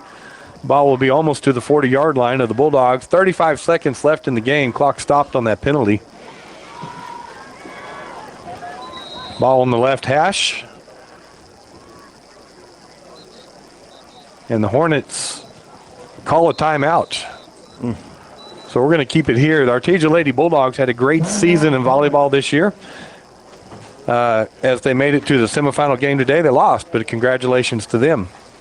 We'd like to thank Santo Petroleum today for being a sponsor for this game. That's why it's free to watch and free to be able to broadcast to you guys. Santo Petroleum is an independent family-owned and operated exploration and production company. We pride ourselves on a tradition of operational excellence, safety, environmental responsibility, value creation, and strong community relationships. So we thank you, Santo Petroleum. So the Bulldogs break the huddle, come back on the field. It's probably the last play of the game. 28 seconds left. Unless they throw it's probably the last play of the game. We're up right there. Even an incomplete pass, it'll keep running. If they run out of bounds, it'll keep running unless there's a penalty. What do you think right? about calling a timeout there? As a coach, it may just be guys, just one more timeout. Proud of you. Yeah, it's been a joy coaching you this year. Kind of thing. Let's give it our all this play. Yeah, I like it as a coach, and your seniors. Thank you for what you've done. Yeah, let's finish strong. Yeah, let's take this right here and go score. Yeah. Right? Just give it everything you got right here. Absolutely. They're tired going both ways, win a full game. Well, it sends a good message, too. We're going to fight to the end of the game no matter what. Yeah. Because as a coach, you're not just building this year, you're building for next year as well. Tight formation. Salzano's going to be under center, 3 backs in the backfield, about 3 yards deep, lined straight up with each other, across shoulder to shoulder. He'll take the snap and they take the knee. All of that, and he took the knee. So I think it was just proud of you guys. Got a timeout. Definitely. So the Artesia Bulldogs win today against the Highland Hornets, 49-13. We're going to get the Guys Chevrolet postgame show going. Don't go anywhere, as we'll be back. Hi, this is Danny Kirkendall with Guy Chevrolet Company in Artesia. We're celebrating 100 years in business here on the corner of 1st and Main in Artesia, and we invite you to come see us for your new Chevy, GMC, or a just perfect pre-owned vehicle. Our GM certified team is ready to assist you, so give us a call at 575-746-3551 or visit us online at guychevy.com. Guy Chevrolet celebrating 100 years at the corner of 1st and Main in downtown Artesia. Here are some helpful tips to get you and your teeth through the winter months from Smile Expressions in Artesia. Brush your teeth twice a day. Brushing not only protects your teeth, but also protects the gums from catching infections. Use the right toothpaste. The cold winter air as well as sinus pressure can cause sensitivity. Floss daily. Flossing protects your mouth from developing plaque, which can make you more prone to problems like heart disease, type 2 diabetes, and oral cancer. At Smile Expressions, we welcome new patients. Contact us today, 575-746-1900.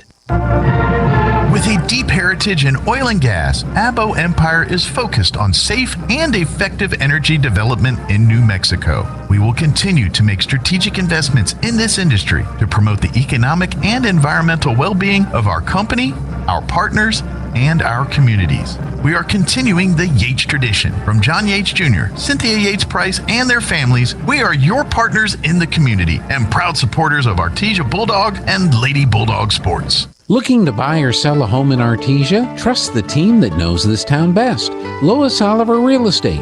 With years of local experience and a dedicated group of expert agents, we're here to guide you every step of the way. Whether you're finding the perfect place for your family or getting the best value when it's time to sell, Lois Oliver Real Estate is your hometown advantage. Visit LoisOliverRealEstate.com and let's get started today, because no one knows Artesia like we do, and we love it here. Are you ready to make a difference in the lives of students and athletes right here in the City of Champions? Artesia Public Schools is now hiring school bus drivers for routes and activities. A CDL, background check, and drug test are required, but don't worry, we'll help you get your CDL.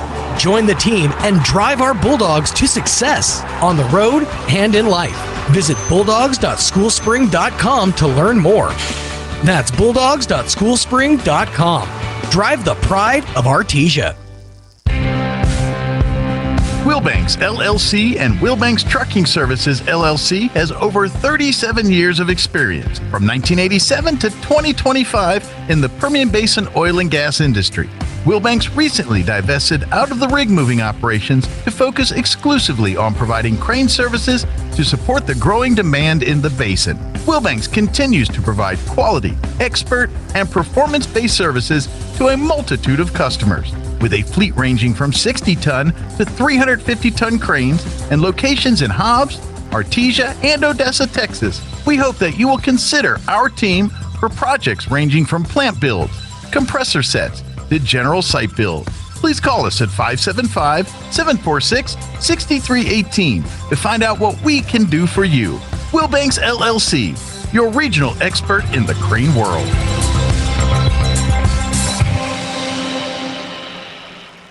At First American Bank, we champion for you and your small business. Our dedicated business banking team offers you individualized financial solutions, lending expertise, innovative products, and personal attention.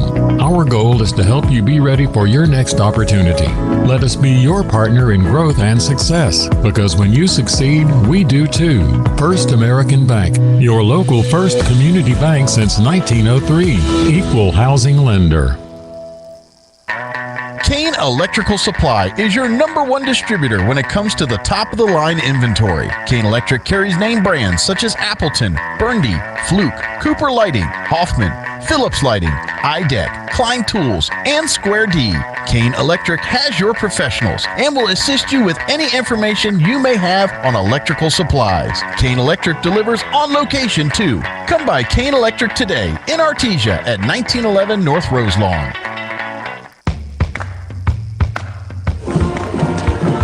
Welcome back here to Bulldog Bowl. The Artesia Bulldogs defeat the Highland Hornets today, 49-13 in this quarterfinal state playoff matchup. And Josh, quick thoughts on this game? Yeah, I thought the Bulldog offense and defense, the starting offense and defense, we looked really good today. Our defense was flying around the field, making great plays. Our offense was very efficient. We basically did anything we wanted to do. And then third quarter, we were able to get the young guys in there, get them some experience, and not walk away with any injuries, which is key in the playoffs. Yeah, you want to be healthy this time of the year. You want to be healthy all the time, but especially this time of the year. Going into the semifinal game. So the bracket looks like this now. Artesia winning today. We move to the semifinal, and Lovington defeated Goddard at 28-14 today. So we'll be traveling to Lovington to play them next weekend. On the bottom half of the bracket, Gadsden defeated Los Alamos 31-13, and Roswell defeated Belen. So Roswell will be traveling to Gadsden next weekend in the other semifinal game. And it's about what we all expected to an extent if you followed 5A football this year. So it's really no surprises here at all. It's just lining up and playing some football. I think it is interesting, both of the lower seeds, the 1 and the 2 seed, are both traveling to the other teams in the semifinals. Not that it's wrong. I know that it's the system in New Mexico. I just think it makes it a little more interesting, a little more difficult for those teams to get back to the state championship. It does, definitely. And I was chuckling because you started. I thought you were going the different direction. That's one of the greatest. Anybody that moves to New Mexico and figures out what we do, they go, "What are y'all doing? Why is a 1 seed traveling to a 6 seed?" But that's how we do it. All right, let's go ahead and say thanks to Santo Petroleum for their sponsorship. We're able to live stream this game to everybody for free. And all of our other sponsors, as always, thank you for supporting this. And our crew today, producer Oscar Reyes, camera Bradley, Jackie Wildman, and Mick Pettis were on camera today. Executive producer Gene Dow. And my partner today, Josh Howard. On behalf of the Bulldogs and KSVP, this is Robbie Blue. Thanks for watching and listening today. We got, let me go ahead and share this. Gene was telling me he's going to try to purchase the rights to live stream the game, video the game next week in Lovington. He won't know until Tuesday.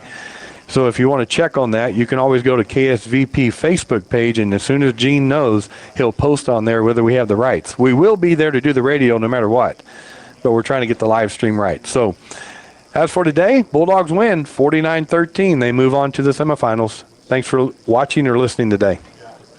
That concludes this presentation of sports on AM 990 and 93.7 FM KSVP and online at ksvptv.com.